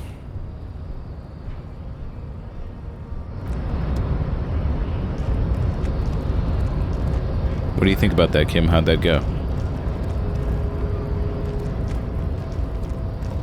So I really have to do the conceptualization one? What do you want, Kim? What is it? I'd appreciate it if you didn't force us into situations where I may have to shoot random civilians, because that won't get us anywhere.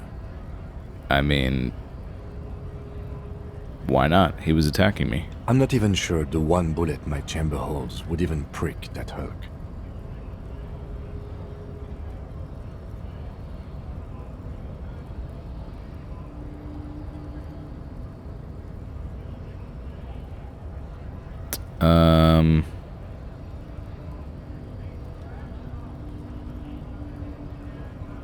I can't promise that. I might have to attack him again.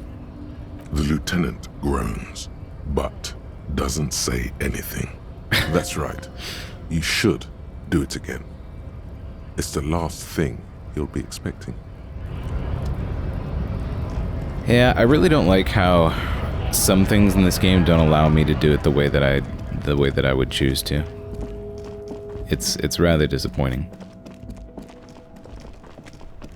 Especially since I was expecting to be able to do everything the way that I would like to do it.